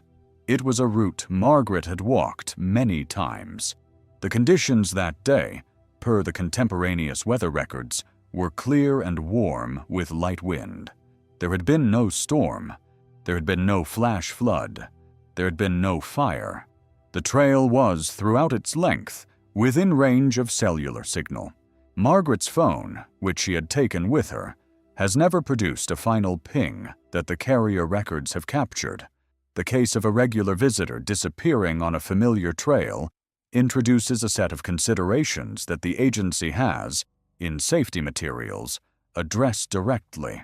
Familiarity with a trail is, in the agency's framing, both a safety asset and a safety liability. The asset is that the visitor knows the route, knows the landmarks, knows the time required to complete the route, and can recognize when something on the route is unusual. The liability is that the familiar visitor often dispenses with safety practices that a first-time visitor would automatically observe. The familiar visitor may not file a trip plan with a family member. The familiar visitor may not carry a paper map for a route they have memorized. The familiar visitor may take routes outside the marked trail because they recall a feature they want to revisit. The familiar visitor may underestimate the time required because they remember a younger version of themselves moving more quickly. The agency's published guidance for trail safety includes specific recommendations that apply equally to first-time visitors and to long-time visitors. Every hiker should file a trip plan with a person not on the hike. The plan should specify the route, the expected start time, the expected return time, and the actions the contact person should take if the return time is significantly exceeded. The plan should include the description of the vehicle the hiker is using and the location where it will be parked. The plan should include the cellular phone number of the hiker and the carrier name. Every hiker should carry water in excess of what they expect to need. The agency's recommendation for warm weather day hikes is approximately 1 liter per 2 miles of distance, with extra reserve for unexpected delays. Every hiker should carry a basic first aid kit, a flashlight or headlamp regardless of the time of day, and a means of emergency communication that does not depend on cellular signal. Personal locator beacons and satellite communicators have become substantially more affordable in recent years and are, per the agency's specific recommendation, appropriate even for short trail walks in remote sections of any federal park. For visitors to coastal park environments, additional considerations apply. The lakeshore should be treated as a hazard zone. Visitors should not walk close to the water in cold weather without thermal protection. Visitors should not enter the water alone. Visitors should not walk on dunes that have been closed by the agency. Visitors should report any observed surface anomaly to a ranger. The agency's published phone number for non-emergency reports is available at every visitor center. The man, whom I will identify here as Chester at his family's request, was 38 years old in October of 2017. He was an accountant who lived in a suburb of Indianapolis. He had 2 young children. He had been married to his wife for 12 years. He had no documented psychiatric history. He had no documented substance use history. He had been, per his wife's account, planning a quiet weekend trip to the Lake Michigan shore for several months with the intention of photographing the autumn colors in the dune forests. The trip had been on the calendar. The wife and the children were aware of it. The wife had, in the weeks before the trip, helped Chester pack his camera bag. Chester drove from his home to the park on a Friday afternoon in October. He had reserved a campsite at one of the campgrounds inside the park. He arrived at the campground in the early evening, set up his tent, and took several photographs of the autumn light on the trees adjacent to the campsite. He sent 2 of those photographs to his wife by text message at approximately 7 in the evening. He told her he was going to make dinner at the campsite and would call her in the morning. The morning call did not come. The wife tried to reach Chester by phone at approximately 10 in the morning on Saturday. The phone went to voicemail. She tried again at noon. Same result. She called the campground host at the park, who walked to Chester's reserved site. The tent was still standing. The camera bag was inside the tent. The cooking equipment, with a small portable stove and a pot containing the dried remains of what had apparently been a simple pasta meal, was on the picnic table near the tent. The pot was cold. The dishes were unwashed. The condition of the campsite suggested that Chester had eaten dinner the previous evening and had not returned to the site after the meal. The campground host contacted park rangers. Rangers initiated a search of the campground area, the connecting trails, and the lakeshore beach within walking distance of the campground. The search expanded over the following days. Canine units were deployed. The lakeshore was searched on foot for several miles in each direction. Marine units operating offshore searched the immediate lake area. No indication of Chester was found. The vehicle was in the campground parking area. The personal effects were in the tent. The phone, located inside the camera bag, was off, but had not been damaged. A specific detail was recovered from the campsite that the family has emphasized in subsequent statements. A second photograph, taken on the camera that was inside the tent, showed a view of the lake from a vantage point that the family has identified as approximately a half-mile from the campsite, on a trail that leads to a small overlook. The photograph was time-stamped at approximately 9:15 on the Friday evening. The light in the photograph indicated that it had been taken near the end of dusk. The trail to the overlook is, in daylight, a 15-minute walk. In the dark, with terrain that includes some route crossings and a section of soft sand, the walk would require longer. The photograph established that Chester had walked to the overlook at the end of the previous evening. Whether he returned to the campsite or whether he disappeared somewhere on the route back, the search did not resolve. The case has been open for 9 years. The family's written authorization for inclusion in this presentation specified that the photograph and the timestamp could be described, that the general location of the overlook could be referenced, and that the wife's continued visits to the overlook each October could be mentioned. The family asked that the children's names not appear in any presentation. The federal database entry under Chester's actual legal name is current.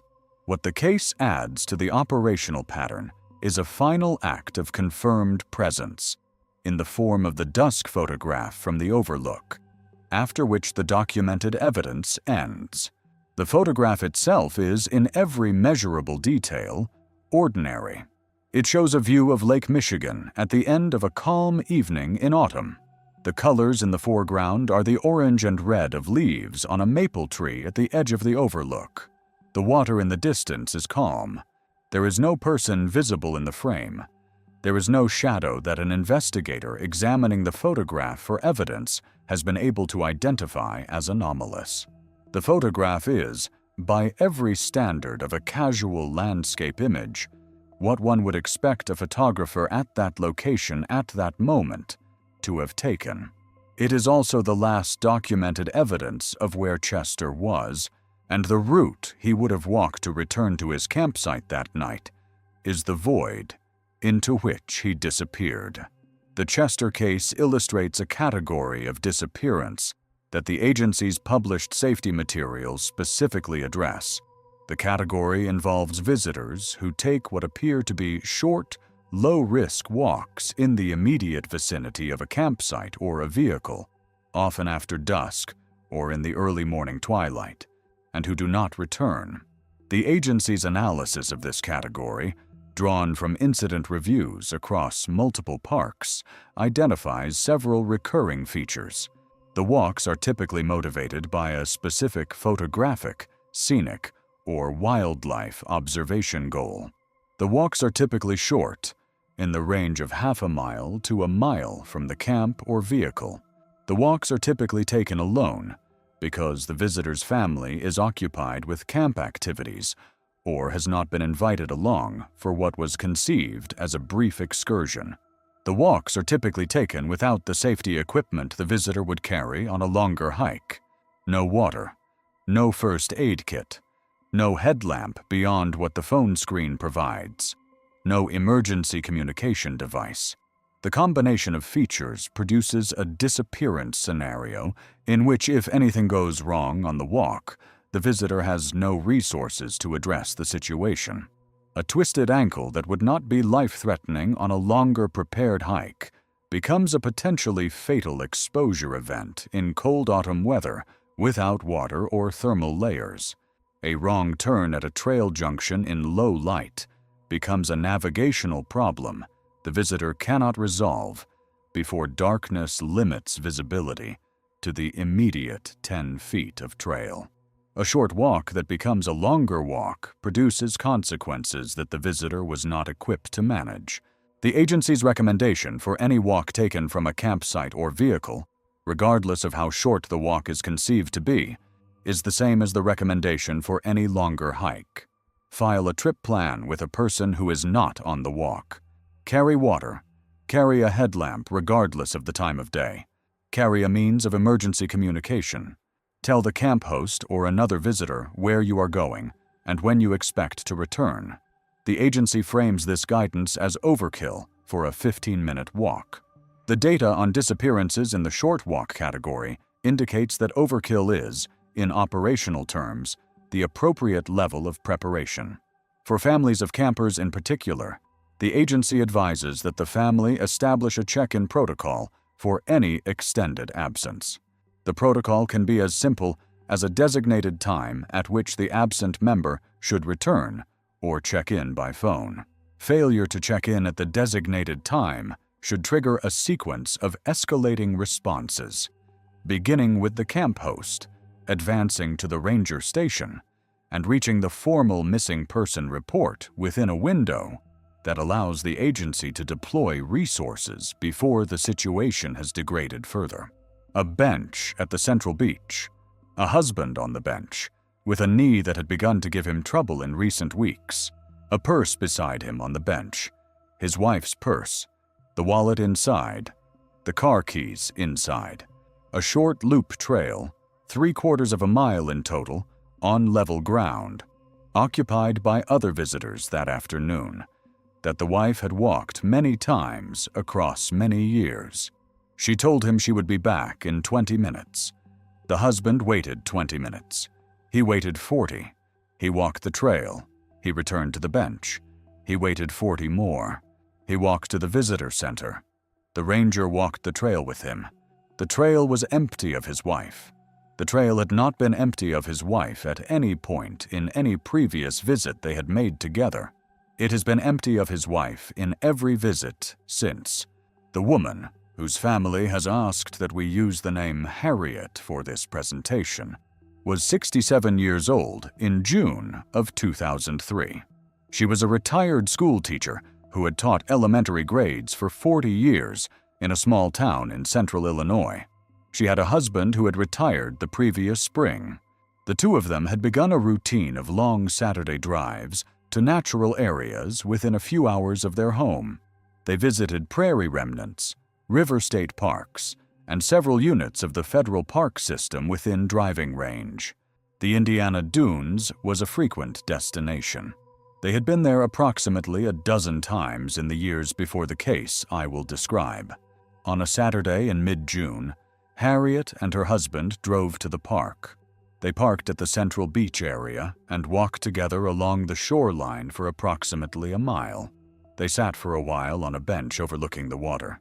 They ate lunch from a cooler they had brought from home. In the early afternoon, Harriet told her husband she wanted to walk the short loop trail that circled a wooded area immediately behind the beach. The husband, who had a knee that had been giving him trouble in recent weeks, said he would wait for her on the bench. The trail was approximately 3/4 of a mile in total length. The husband estimated that Harriet would be back in 20 minutes. The trail was, per the public maps the agency maintains for that area, a short loop on level ground. The vegetation along the loop was a combination of mature hardwood forest and the smaller plants of the dune transition zone. The trail had been used by school groups, by accessibility-focused walking groups, and by general visitors for decades. There were no significant elevation changes, no exposed route crossings of any difficulty, no water crossings, and no points at which a visitor could readily leave the trail without immediately encountering a marked junction or a paved interpretive sign. Harriet did not return in 20 minutes. The husband waited an additional 20 minutes. He then walked along the beach toward the trailhead, calling her name. He did not encounter her on the beach. He did not encounter her on the early portion of the trail. He returned to the bench. He waited for an additional period he later estimated at approximately 40 minutes. He then walked to the visitor center, which was approximately a 1/4 mile from the bench, and asked the staff for assistance. A ranger walked the trail with the husband within the next 10 minutes. They completed the full loop. They did not encounter Harriet. The ranger noted that the trail was, at the time of the walk, occupied by a few other visitors. The ranger asked those visitors whether they had encountered a woman matching Harriet's description. None could recall seeing her on the loop that afternoon. The ranger expanded the search to the surrounding trail network and to the beach areas adjacent to the loop. The expansion did not produce a sighting. By evening, the search had become a formal missing person operation. K-9 units, helicopter aerial reconnaissance, and additional ranger personnel were deployed. The search continued for several days. Marine units searched the lake immediately offshore from the loop area. No indication of Harriet was located. Her purse, with her wallet and her car keys inside, was at the bench where her husband had been waiting. She had not taken it with her on the loop walk. The case has been open for 23 years. Harriet would now be approaching 90. The federal database entry under her actual legal name is current. The husband passed away in the years following the disappearance, never having learned what had happened to his wife. The family's written authorization specified that his name not be used, and that the children, who were adults at the time of the disappearance, not be identified. The family asked that the bench at which the husband had been waiting be described, because the bench has remained, in their memory, the central image of the case. What the case raises is the most acute version of the operational pattern that runs through the Indiana Dunes file. A retired school teacher who had walked the loop a dozen times before, on a calm summer afternoon, on a fully accessible trail that was occupied by other visitors at the time of the walk, did not return from a 20-minute loop and was never recovered. The trail itself, when subsequently searched in detail, did not produce any feature that the search teams could identify as having concealed a fall, a medical event, or a third-party incident. The other visitors on the loop that afternoon could not place Harriet on the loop at all, whether she ever entered the trail, whether she entered it and immediately left through some unobserved direction, or whether she completed the loop without being seen by any other visitor, the search could not establish. What this case will not let me forget is the bench. The husband sat on the bench for 100 minutes before walking to the visitor center. He sat on the bench, in his account to investigators, for the rest of the afternoon, after the ranger walked the trail and could not find his wife. He returned to the bench every June for years afterward, on the anniversary of the trip, with the purse she had left on the bench at the start of the walk. The bench is, in a real sense, the central artifact of the case. The bench is also, per routine park maintenance, no longer the bench it was. The original bench has been replaced. The husband, before his death, had made a request to the park staff that he be told if and when the original bench was removed. The park complied. He attended that final visit. He sat on the new bench. He went home. The trail his wife had walked into that afternoon in 2003 had still not given her back. The Harriet case sits at the extreme edge of the operational pattern this investigation has documented. The narrower a known route is, the harder it is to explain a disappearance from that route. A short loop trail, with other visitors present, with full daylight, with calm weather, with no documented hazards, does not, in the published agency case studies, typically produce an unresolved disappearance. The cases that produce voids of this magnitude are statistically rare. They are also, when they occur, the cases that families remember the longest, that investigators discuss the most among themselves, and that the public file documents most opaquely. The agency's published guidance for these cases is operational rather than interpretive. The agency does not, in any public material I have been able to identify, propose a unified theory for how short walk disappearances of this type occur. The agency does, however, document the procedural steps that families can take when they find themselves dealing with a case of this kind. Those steps include the standard records request procedures already discussed, with particular emphasis on retention of any case material that the agency has not yet released. The agency advises families to file requests early in the case timeline, when the most material is available, and to update those requests periodically as new investigative work occurs. A second category of guidance concerns the family's own observation and documentation.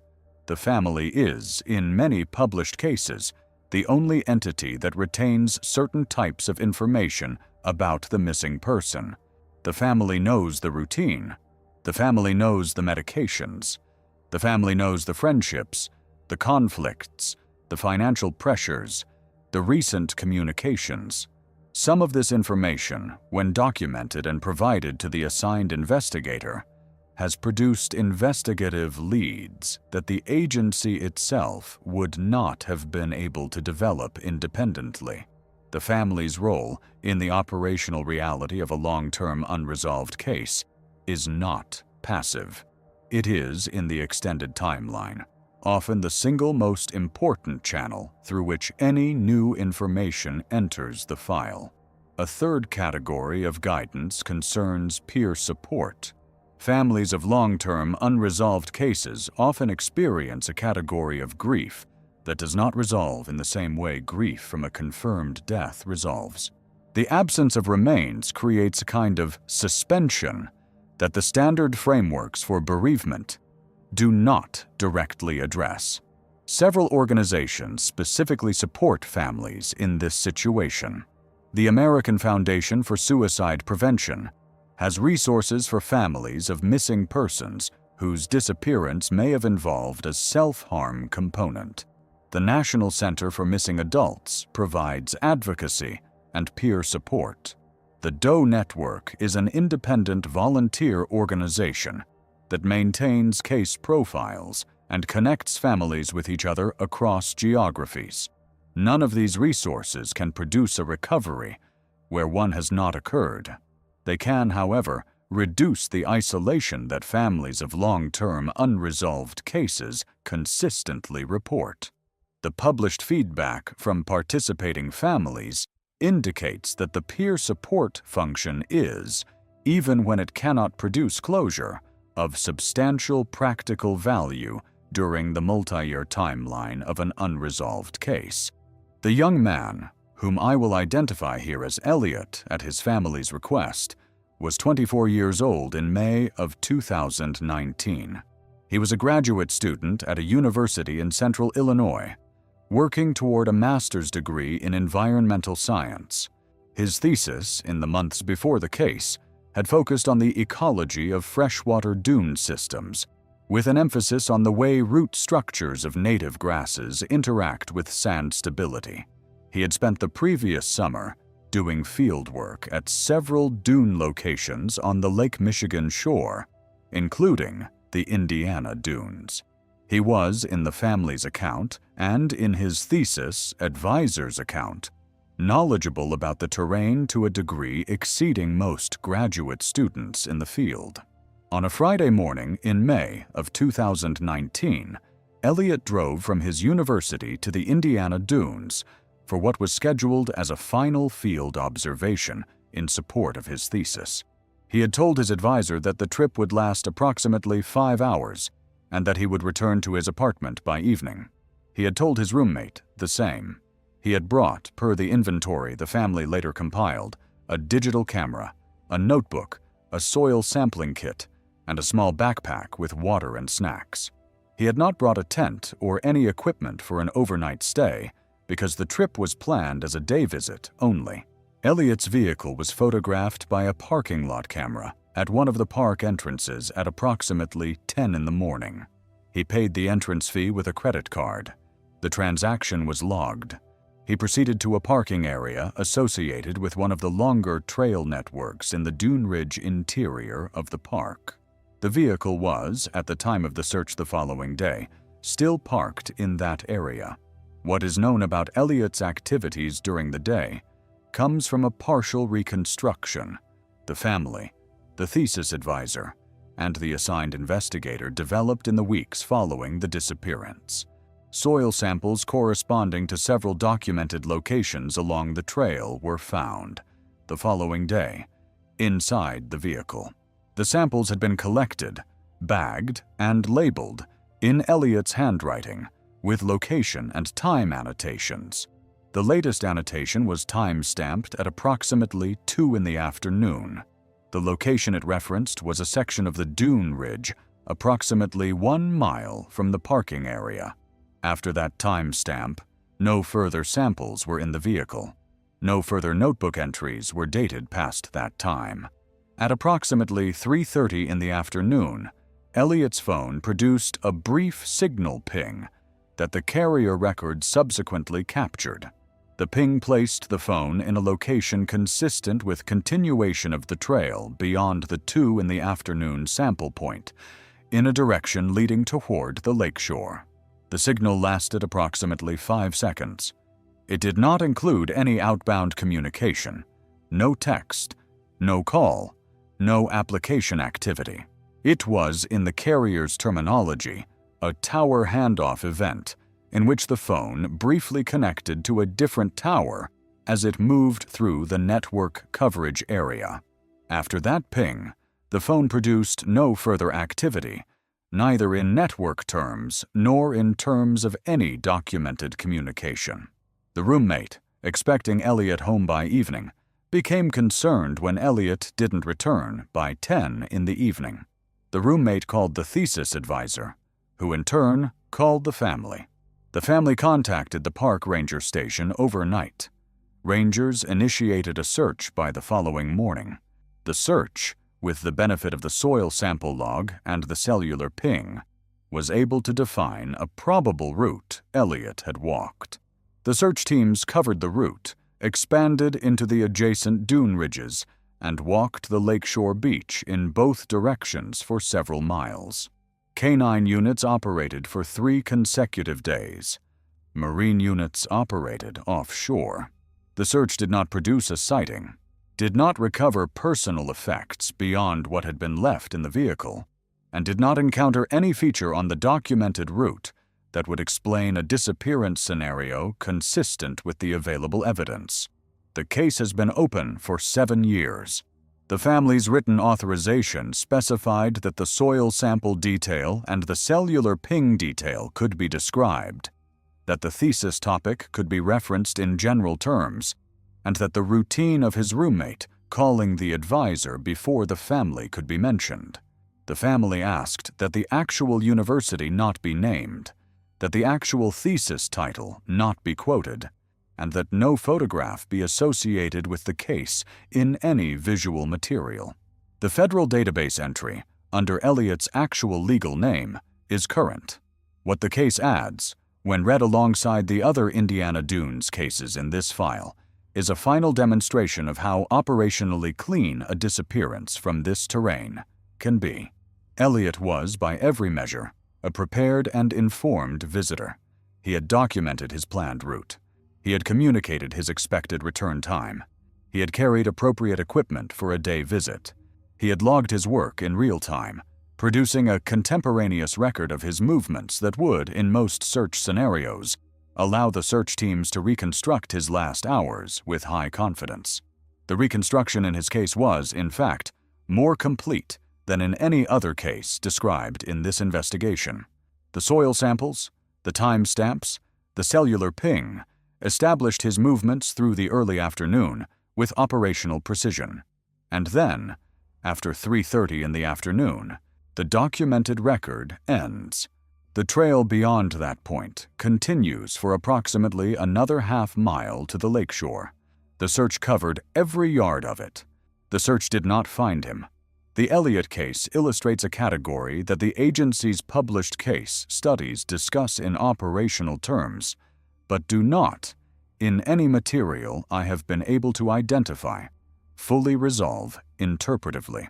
The category is the case in which the documented trail of evidence is unusually complete up to a specific moment, after which the trail ends without any subsequent evidence at all. The completeness of the documentation up to the inflection point, paradoxically, makes the absence of evidence beyond it more visible than it would be in a less documented case.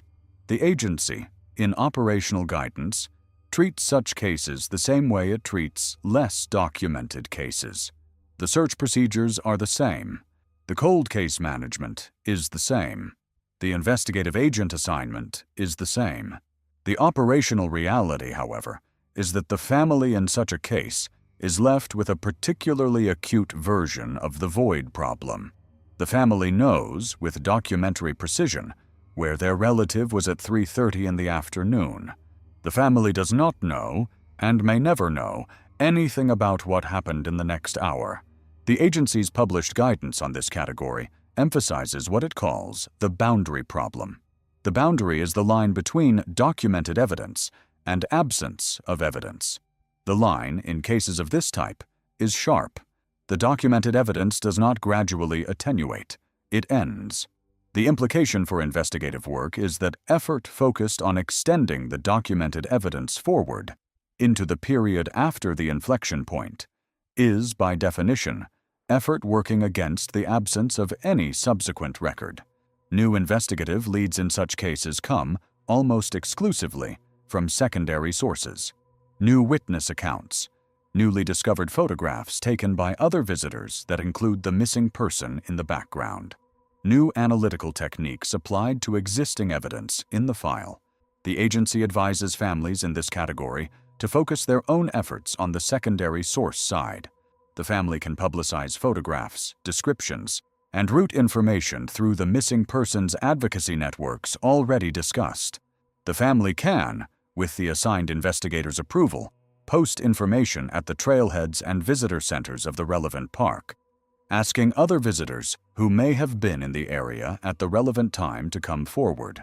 The family can monitor online photography platforms for landscape photographs taken on the relevant dates that may, in the background, have captured the missing person.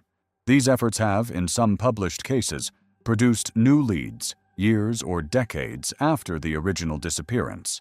A specific recommendation the agency has published for park visitors more broadly is to retain photographic records of their own park visits, even after the visit has concluded, and to be aware that in the event of a missing person investigation in any park they have visited, their photographic records may, on request from the assigned investigator or from the family of a missing person, be relevant evidence. Visitors are not, of course, obligated to retain such material indefinitely. The agency frames the recommendation as a public service rather than a requirement. Several published cases have been advanced or resolved by amateur photographs that visitors had retained on personal devices for years. A further consideration in cases of this category concerns the timeline at which families can realistically expect resolution. The published agency studies indicate that, of cold cases that ultimately resolve through recovery of remains, approximately 70% resolve within the first 5 years after the disappearance, and the remaining 30% distribute across a long tail extending decades. Cold cases that resolve through identification of recovered unidentified remains, rather than through fresh recovery, can take substantially longer. The longest documented timeline from initial disappearance to eventual identification through DNA matching in published National Park Service cases exceeds 40 years. The implication for families is that the practical horizon over which advocacy efforts should be sustained is, in the documented record, longer than the horizon most families anticipate at the start of a case. An advocacy effort that maintains active engagement with the case, with the investigator, and with the relevant databases over a 5 to 10 year window is in the documented statistics more likely to contribute to resolution than an effort that effectively concludes within the first 18 months. The first 18 months, in many family accounts, are the period in which the family is most actively engaged. The subsequent years, in which engagement often declines, are also the period in which the majority of long-term resolutions occur.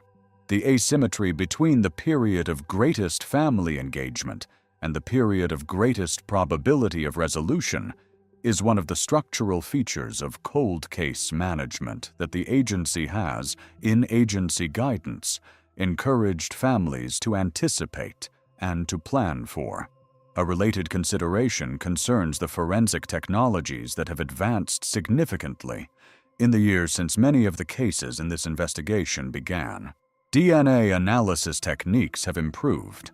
Forensic genealogy, which combines DNA analysis with public genealogical databases, has produced a series of identifications in cases that had been stagnant for decades. The technology keeps advancing. Families of long-term, unresolved cases are encouraged, in published agency materials, to ensure that any biological samples collected during the original investigation and any samples submitted by family members for comparative purposes remain in the case file and remain available for reanalysis as new techniques become available. The retention policies for biological samples vary across agencies. Families pursuing the question of sample retention should ask the assigned investigator directly and should document the response in writing. 10 cases, 2 parks, a documented operational asymmetry that the agency's own statistics do not, on the surface, predict. The Grand Canyon, with 12 fatalities a year and a recovery rate above 95%, has produced 3 of the cases in this investigation. The Indiana Dunes, with low single-digit annual fatalities and a stated marketing identity as a family beach destination, has produced 7. The asymmetry is not a function of visitor count. The Grand Canyon receives approximately 5.7 million visitors a year. The Indiana Dunes receives approximately 2.7 million. Adjusted for visitation, the Indiana Dunes produces unresolved disappearance cases in this investigation at a rate roughly 4 times higher than the Grand Canyon. The asymmetry is also not, in the documented record, a function of investigative attention. The National Park Service, through its Investigative Services branch, conducts the same procedural sequence for both parks. The same federal databases hold the cases. The same agents rotate through the case management system. The procedural records, in the cases for which I have been able to obtain them, do not show a pattern of less aggressive search at the Indiana Dunes than at the Grand Canyon. The hasty search phase, the canine deployment, the helicopter aerial reconnaissance, the marine search where applicable, all proceed at the Indiana Dunes in the same way they proceed elsewhere. What the asymmetry is, in the operational reading I have developed across the cases, is a function of terrain and concealment. The Grand Canyon hides its dead in known ways. The river, the talus slopes below specific cliff features, the remote side canyons. The agency knows where to look. When a body is in those known locations, the search teams find it. When a body is not in those locations, the case becomes a cold case, and the proportion of cases that become cold cases is small relative to the total fatality count. The Indiana Dunes hides its dead in less known ways. The dune voids, the rip currents, the lake itself, which can preserve and conceal a body for years, the industrial waterfront overlays west of the main park area, the boat traffic offshore, in a corridor where commercial and recreational vessels have been operating since the lake was first surveyed. The agency, when a person disappears at the Indiana Dunes, does not always know where to look, because the terrain itself does not produce the kind of trace evidence that more dramatic landscapes produce. A fall in the canyon leaves a body on a talus slope. A drowning at the dunes may leave nothing the search will find within the operational window. The 4 systemic features that this investigation has documented across the 10 cases can be summarized as follows. The first is the asymmetry between visible hazards and concealed hazards. Parks marketed for family safety often contain hazards that are concealed from casual inspection. The visitor's attention is not directed to the relevant features. The hazards do not look like hazards. The fatal scenarios that occur in such parks, when they occur, are scenarios the visitor was not equipped to anticipate. The second is the recovery rate gap. The aggregate recovery rate for visitor fatalities at the Grand Canyon exceeds 95%. The aggregate recovery rate at the Indiana Dunes for cases that enter the missing person system has not been published in the same comparable form, but the case file pattern suggests a substantially lower rate. The implication for families is that a missing person at the Indiana Dunes faces a different operational reality than a missing person at the Grand Canyon. The probability of recovery, the timeline of recovery, and the eventual administrative status of the case all differ. The third is the documentation asymmetry. The Grand Canyon, by virtue of its visibility and its dramatic terrain, produces extensive documentation of its dangers. Television documentaries, books, journalistic features, agency safety publications, all reinforce the public's perception of the canyon's hazards. The Indiana Dunes, by virtue of its quieter profile and its family beach marketing, does not receive the same level of documentary attention. Visitors arrive less informed. Visitors take fewer precautions. Visitors leave themselves more exposed to hazards they have not been prompted to consider. The fourth is the family burden. Families of missing persons at any park face the long timeline of an unresolved case. Families of missing persons at parks with concealed hazards face an additional layer of complication, in that the public discourse around the disappearance is less developed than it is for high-profile parks. The cases at the Indiana Dunes, with the exception of the historic triple disappearance of 1966, have not produced sustained national reporting. The families have, in many cases, been left to advocate for their relatives without the benefit of public visibility. The advocacy is harder. The leads come more slowly. The pressure on the agency to maintain active engagement with the file is reduced. What this investigation does not establish, and what I want to be explicit about, is any unified theory of cause. I have documented an asymmetry. I have documented features of the terrain and of the institutional structure that contribute to it. I have not concluded that any single explanation accounts for all 10 cases. The cases are heterogeneous.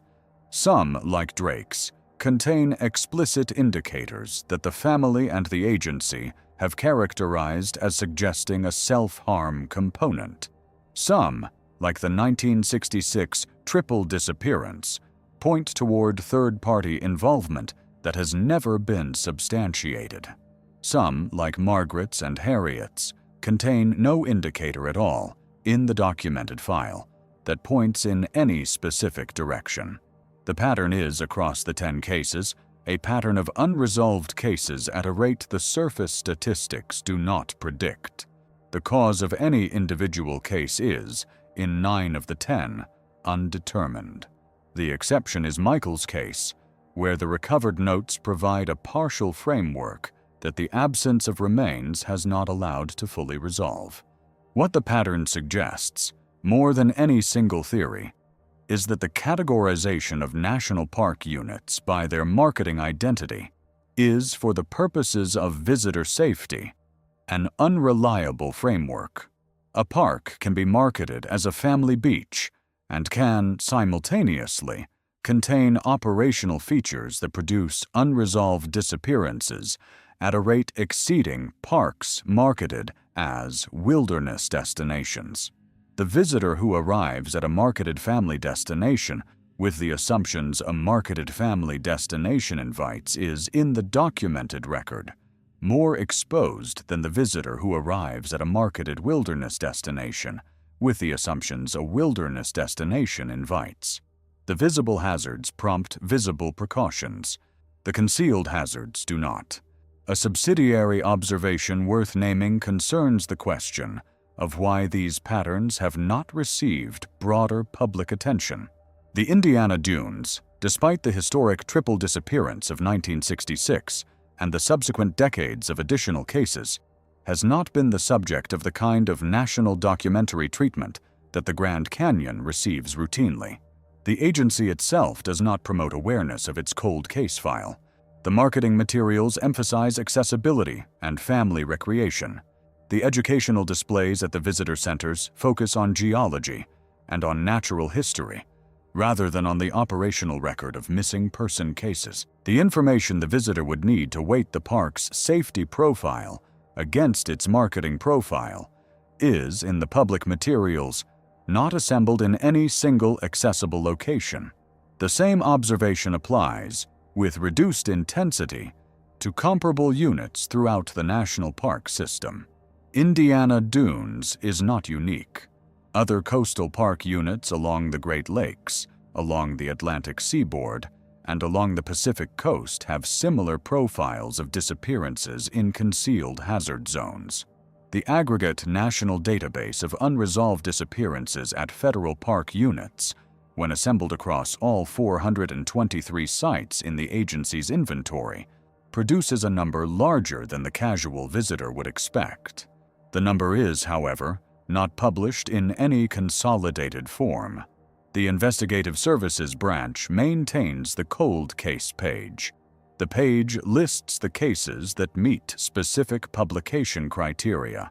Cases that do not meet those criteria, including most of the cases pursued under family privacy requests, do not appear on the public list at all.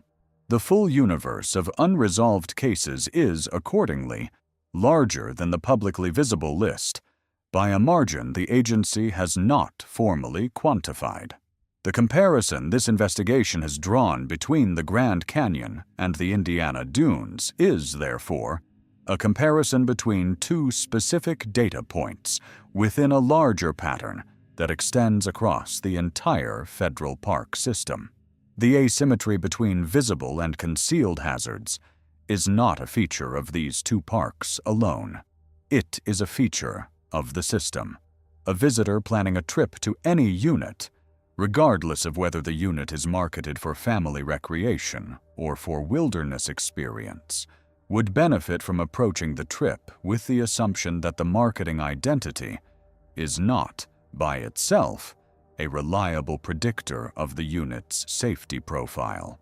The agency itself, in the operational reality, treats every unit as a managed wilderness. The visitor is well advised to do the same. The remainder of this investigation is a consolidated practical guide drawn from the agency materials referenced throughout the case discussions. The guide is organized into 3 sections. The first is for visitors planning a trip to a national park unit. The second is for families of any person who has been reported missing from a national park unit. The third is a directory of the federal and independent resources referenced throughout this video. None of the material in this guide is original to this investigation. All of it is drawn from publicly available agency publications. The guide is offered as a consolidated reference rather than as new research. The first section, for visitors, begins with the principle that a national park is a managed wilderness, not a domesticated landscape. Even the most accessible park unit, even the units marketed for family recreation, contain hazards the visitor will not necessarily recognize on arrival. The agency's published guidance recommends that every visitor, regardless of trip duration or perceived risk level, take certain baseline precautions. File a trip plan with a person who is not on the trip. The plan should include the park name, the specific trails or areas you plan to visit, the expected start and end times, the description of your vehicle and where it will be parked, your cellular phone number, and the actions the contact person should take if you fail to check in by the agreed time. The plan can be a text message, an email, or a paper document. The form does not matter. The existence of the plan, in the hands of a person who can act on it, matters. Carry water in excess of what you expect to need.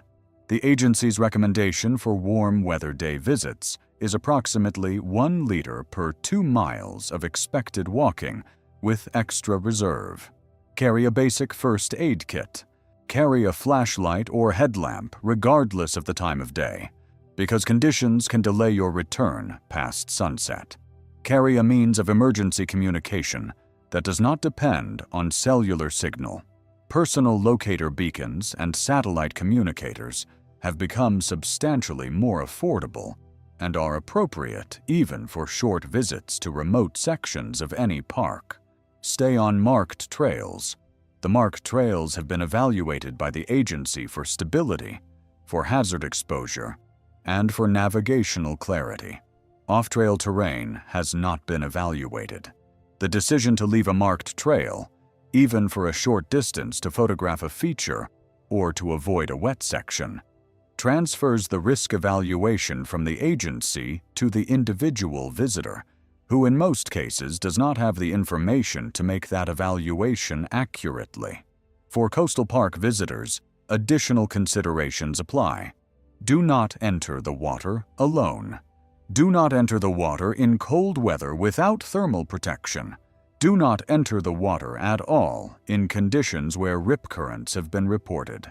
Heed the lifeguard advisories. Heed the posted swimming zone boundaries. The lake currents can be more powerful than they appear from the shore. The temperature of the water can produce cold shock even in summer. The shoreline that looks calm from the beach can have features below the surface that the visitor cannot observe from above. For dune environment visitors, the agency advises particular attention to closed areas and to surface features that may indicate subsurface instability. Buried tree voids, sinkholes, and erosion channels can develop in dune surfaces and can be concealed by a thin sand crust that gives way under weight. Visitors should not climb dunes that have been closed by the agency. Visitors should not approach surface depressions of any kind. Visitors should report any observed surface anomaly to a ranger before continuing.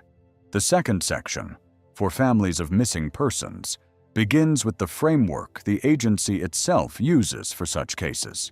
The active search phase covers approximately the first 72 hours after a missing person report is filed. During this phase, the agency deploys the maximum resources available: hasty search by ground teams, aerial reconnaissance, canine units, marine units where applicable. The probability of resolution within this window is in the agency's published statistics the highest probability the case will have at any subsequent point.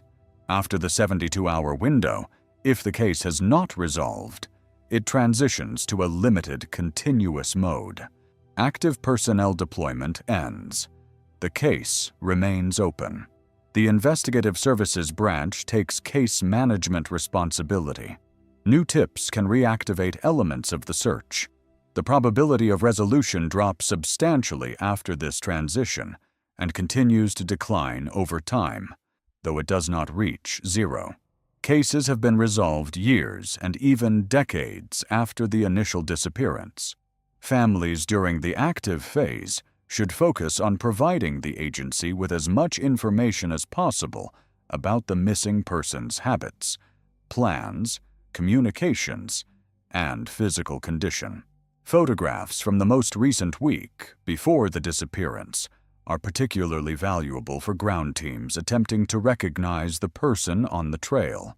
Information about clothing the person was wearing, equipment they were carrying, and any health conditions or medications should be conveyed to the agency promptly. The agent's contact information should be obtained and verified. Communication should be maintained throughout the active phase. Families during the limited continuous phase should pursue several simultaneous tracks. The first track is records access. Families are entitled, under Federal Records Access Law, to request copies of the case file, the search log, the deployment records, the radio communications transcripts, and any photographs taken during the search. The request process is documented on the National Park Service Public Records portal. Families should file requests early, when the most material is available, and should update the requests periodically. The second track is database verification. Families should confirm that the case has been entered into the federal databases, including the National Crime Information Center and the National Missing and Unidentified Persons System, the Texas State Missing Persons. Clearinghouse and other state-level databases may also be applicable depending on the missing person's residence. Families can create their own NAMUS entries directly. The completeness of the database record is, in practice, frequently dependent on family follow-up. The third track is independent advocacy. The National Center for Missing and Exploited Children, despite its name, accepts adult cases. The Charlie Project profiles cold cases without charge. Several independent organizations specifically support families of missing persons in extended timelines. Peer support, even when it cannot produce a recovery, is, in the published feedback from participating families, of substantial practical value. The fourth track is documentation. Families are, in the long run, often the only continuous archive of information about the missing person. The agency rotates personnel. The records request process is sometimes incomplete. The published file may omit material the family considers essential. The family's own records, photographs, witness lists, and timeline reconstructions can become, in the multi-year timeline of an unresolved case, the most consistent reference document the case has. The Freedom of Information Act, often referred to in agency materials as FOIA, is the federal law that establishes the right of any person to request records held by federal agencies. The law has been in effect since 1967. It has been amended multiple times to expand the scope of accessible records. Families of missing persons whose cases involved federal agencies, including the National Park Service, the Federal Bureau of Investigation, and the various Department of Justice components, can use FOIA to request copies of the records in their relative's case file. The request process is publicly documented at foia.gov. The standard response timeline is 20 business days, although the agency may extend the timeline for cases involving voluminous records or complex search requirements. The records that can be requested under FOIA include investigative reports, search logs, photographs, audio recordings of relevant communications, internal memoranda, and case correspondence. The agency may redact specific portions of records under exemptions for ongoing law enforcement, for personal privacy of third parties, for national security information, or for several other categories defined in the law. Material that does not fall under an exemption is, by federal law, subject to disclosure on request. The agency has the burden of justifying any specific redaction. Families pursuing FOIA requests are advised in published agency guidance to be specific in their requests. A request for everything related to a case is, in practice, harder for the agency to process and is more likely to produce delays. A request for specific document categories, with date ranges and identifying details, is more likely to receive prompt response. The published guidance recommends consulting with an attorney experienced in federal records access if the case is complex, although attorney representation is not required for the request to be filed. Many families have successfully filed and pursued FOIA requests without legal representation. A specific consideration applicable to families of cold case missing persons is that the FOIA request process may, in some cases, produce records the family did not previously know existed, investigative leads that were pursued and abandoned, witness statements that were taken and not subsequently used, photographs that were collected from third parties and not previously shared with the family, communication transcripts between agencies. The records can, in some published cases, contain information the family considers significant, and that the assigned investigator, in the operational context of the active phase of the case, did not necessarily prioritize. The family's review of the records can, in such cases, identify investigative directions that had not been pursued. The family is then in a position to request, with documentation of the basis for the request, that those directions be reopened. The third section is a directory of resources. The National Park Service Investigative Services Branch maintains a public cold case page accessible from the agency's main website at nps.gov. The page includes a tip line and an email address for tip submission. The Federal Bureau of Investigation maintains the National Crime Information Center, accessible to law enforcement and to families through the agency that filed the original report. The National Missing and Unidentified Persons System, operated by the National Institute of Justice within the Department of Justice, is publicly searchable at namus.nij.ojp.gov. The Charlie Project, an independent missing persons archive, is accessible at charlieproject.org. The National Center for Missing and Exploited Children is accessible at missingkids.org. The American Foundation for Suicide Prevention, for families of cases where a self-harm component is documented or suspected, is accessible at afsp.org. The Doe Network, an independent volunteer organization for cold case advocacy, is accessible at doenetwork.org. The Federal Aviation Administration and the Transportation Security Administration are accessible at faa.gov and tsa.gov, respectively, for cases involving travel through aviation infrastructure. The Freedom of Information Act portal for federal records access requests is accessible at foia.gov. The two parks continue to operate. The Grand Canyon receives its visitors at the South Rim each morning. The Bright Angel Lodge holds its weekly weddings on the patio overlooking the canyon. Tourists photograph the rim at sunrise and walk the corridor trails during the day. The mules carry packs to the river and back. The agency conducts its searches when visitors fail to return. The bodies, in nearly every case, come out within 72 hours. Indiana Dunes National Park receives its visitors at the Central Beach each summer. The lifeguards work the swimming areas during operating hours.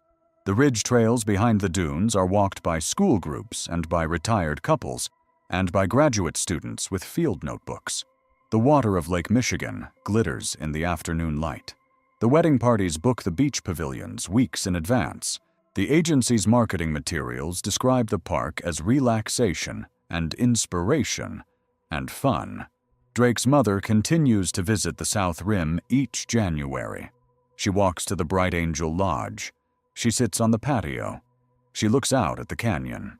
She has not declared her son deceased.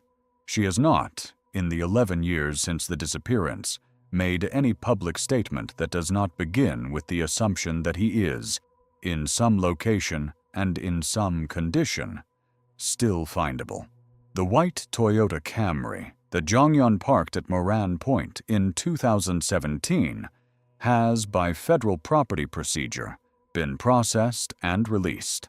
The vehicle has been returned to family ownership. The location at Moran Point still receives visitors each day. They photograph the canyon. They walk the short loop along the rim. They return to their own vehicles in the parking lot. They depart. The vehicle Adam drove from Florida to the South Rim in 2011 has similarly been returned to family possession. The Grand Canyon Visitor Center has continued to be the most visited single building in the entire park. The parking lot in which the vehicle sat for some unknown number of days has been repaved twice in the years since.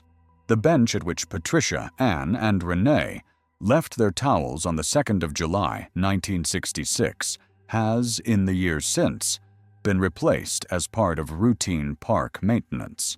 The location of the original bench is no longer marked.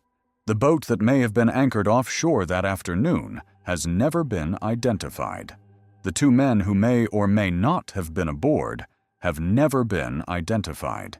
The case file at the Indiana State Police remains active.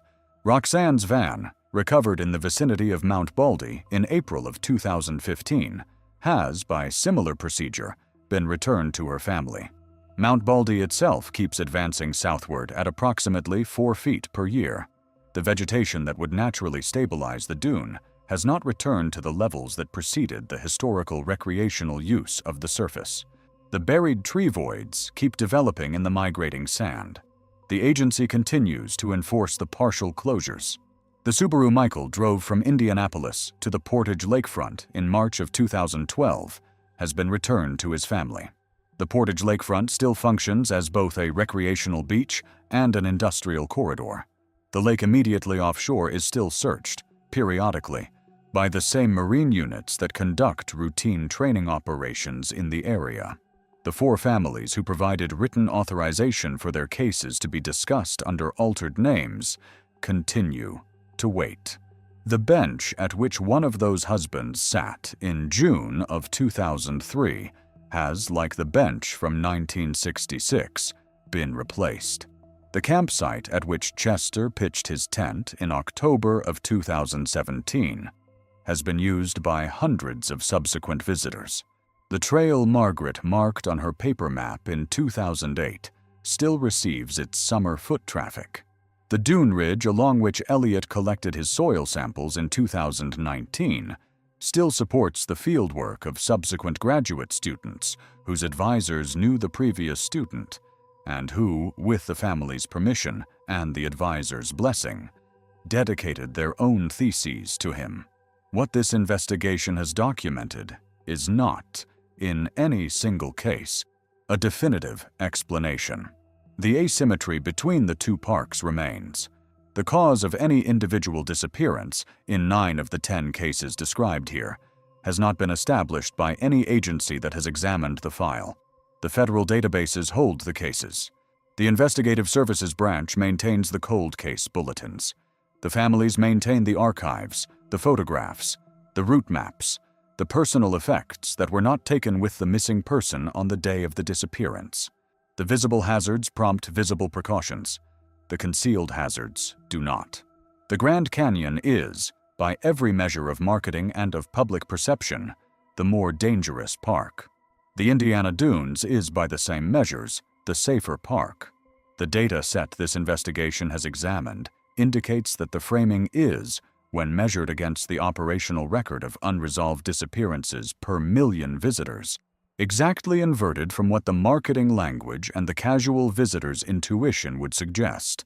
This investigation does not name any individual, organization, or commercial entity as a suspect in any case described. It does not allege that any specific park, agency, contractor, or vendor is responsible for any specific disappearance. It documents what surviving family members and retained investigators and federal databases have publicly recorded. Where a family has asked that specific details be withheld or altered, that request has been honored. Where a case is the subject of an active investigation, the narration does not comment on the merits of that investigation. For visitors planning a trip to either park, the practical implications are documented in the educational sections of this video. File a trip plan. Carry water. Carry communication. Stay on marked trails. Heed the agency's published advisories. Treat every park, regardless of its marketing identity, as a managed wilderness rather than as a domesticated landscape. The visible terrain of an apparently safe park is in the historical record where the concealed hazards have most consistently produced the cases that have not resolved. For families of any person who has been reported missing from a national park unit, the practical resources are documented in the same educational sections. File the records requests early. Verify the database entries. Pursue the independent advocacy organizations. Maintain the documentation. The federal infrastructure for missing person cases is more fragmented than most members of the public assume. The family's role in the operational reality of an extended timeline is not passive. It is, in many published cases, the most consistent driver of any eventual resolution that the case ultimately receives. If your family member disappeared from inside a national park unit, and you would like your case considered for inclusion in future investigations, you may contact this channel through the address listed in the channel description. With your written permission, your information will be added to the research file and connected, where appropriate, with other families I have been in contact with. No identifying material will be shared without explicit authorization. The two parks continue to operate. The cameras and the rangers and the lifeguards and the canine units and the marine teams and the ridge trail and the swimming beach and the campgrounds and the visitor center and the patio at the Bright Angel Lodge and the bench at the Central Beach and the parking lot at Moran Point all continue to operate. The visitors continue to arrive. The vast majority of them depart. The small fraction whose departures are not recorded continue to populate the cold case files. The river continues to run. The lake continues to glitter in the afternoon light. The dune continues to advance. The forest along the ridge continues to drop its leaves each October and grow them again each May. The agency continues to publish its bulletins. The families continue to wait. That is the operational record. That is what the agencies have published, what the families have reported, and what the cold case files still hold. The 2 parks open their gates again tomorrow morning. Visitors will arrive. Most will leave. A small fraction will not. The marketing language will not change. The data will not change. The only thing that changes year over year is which family becomes the next one waiting.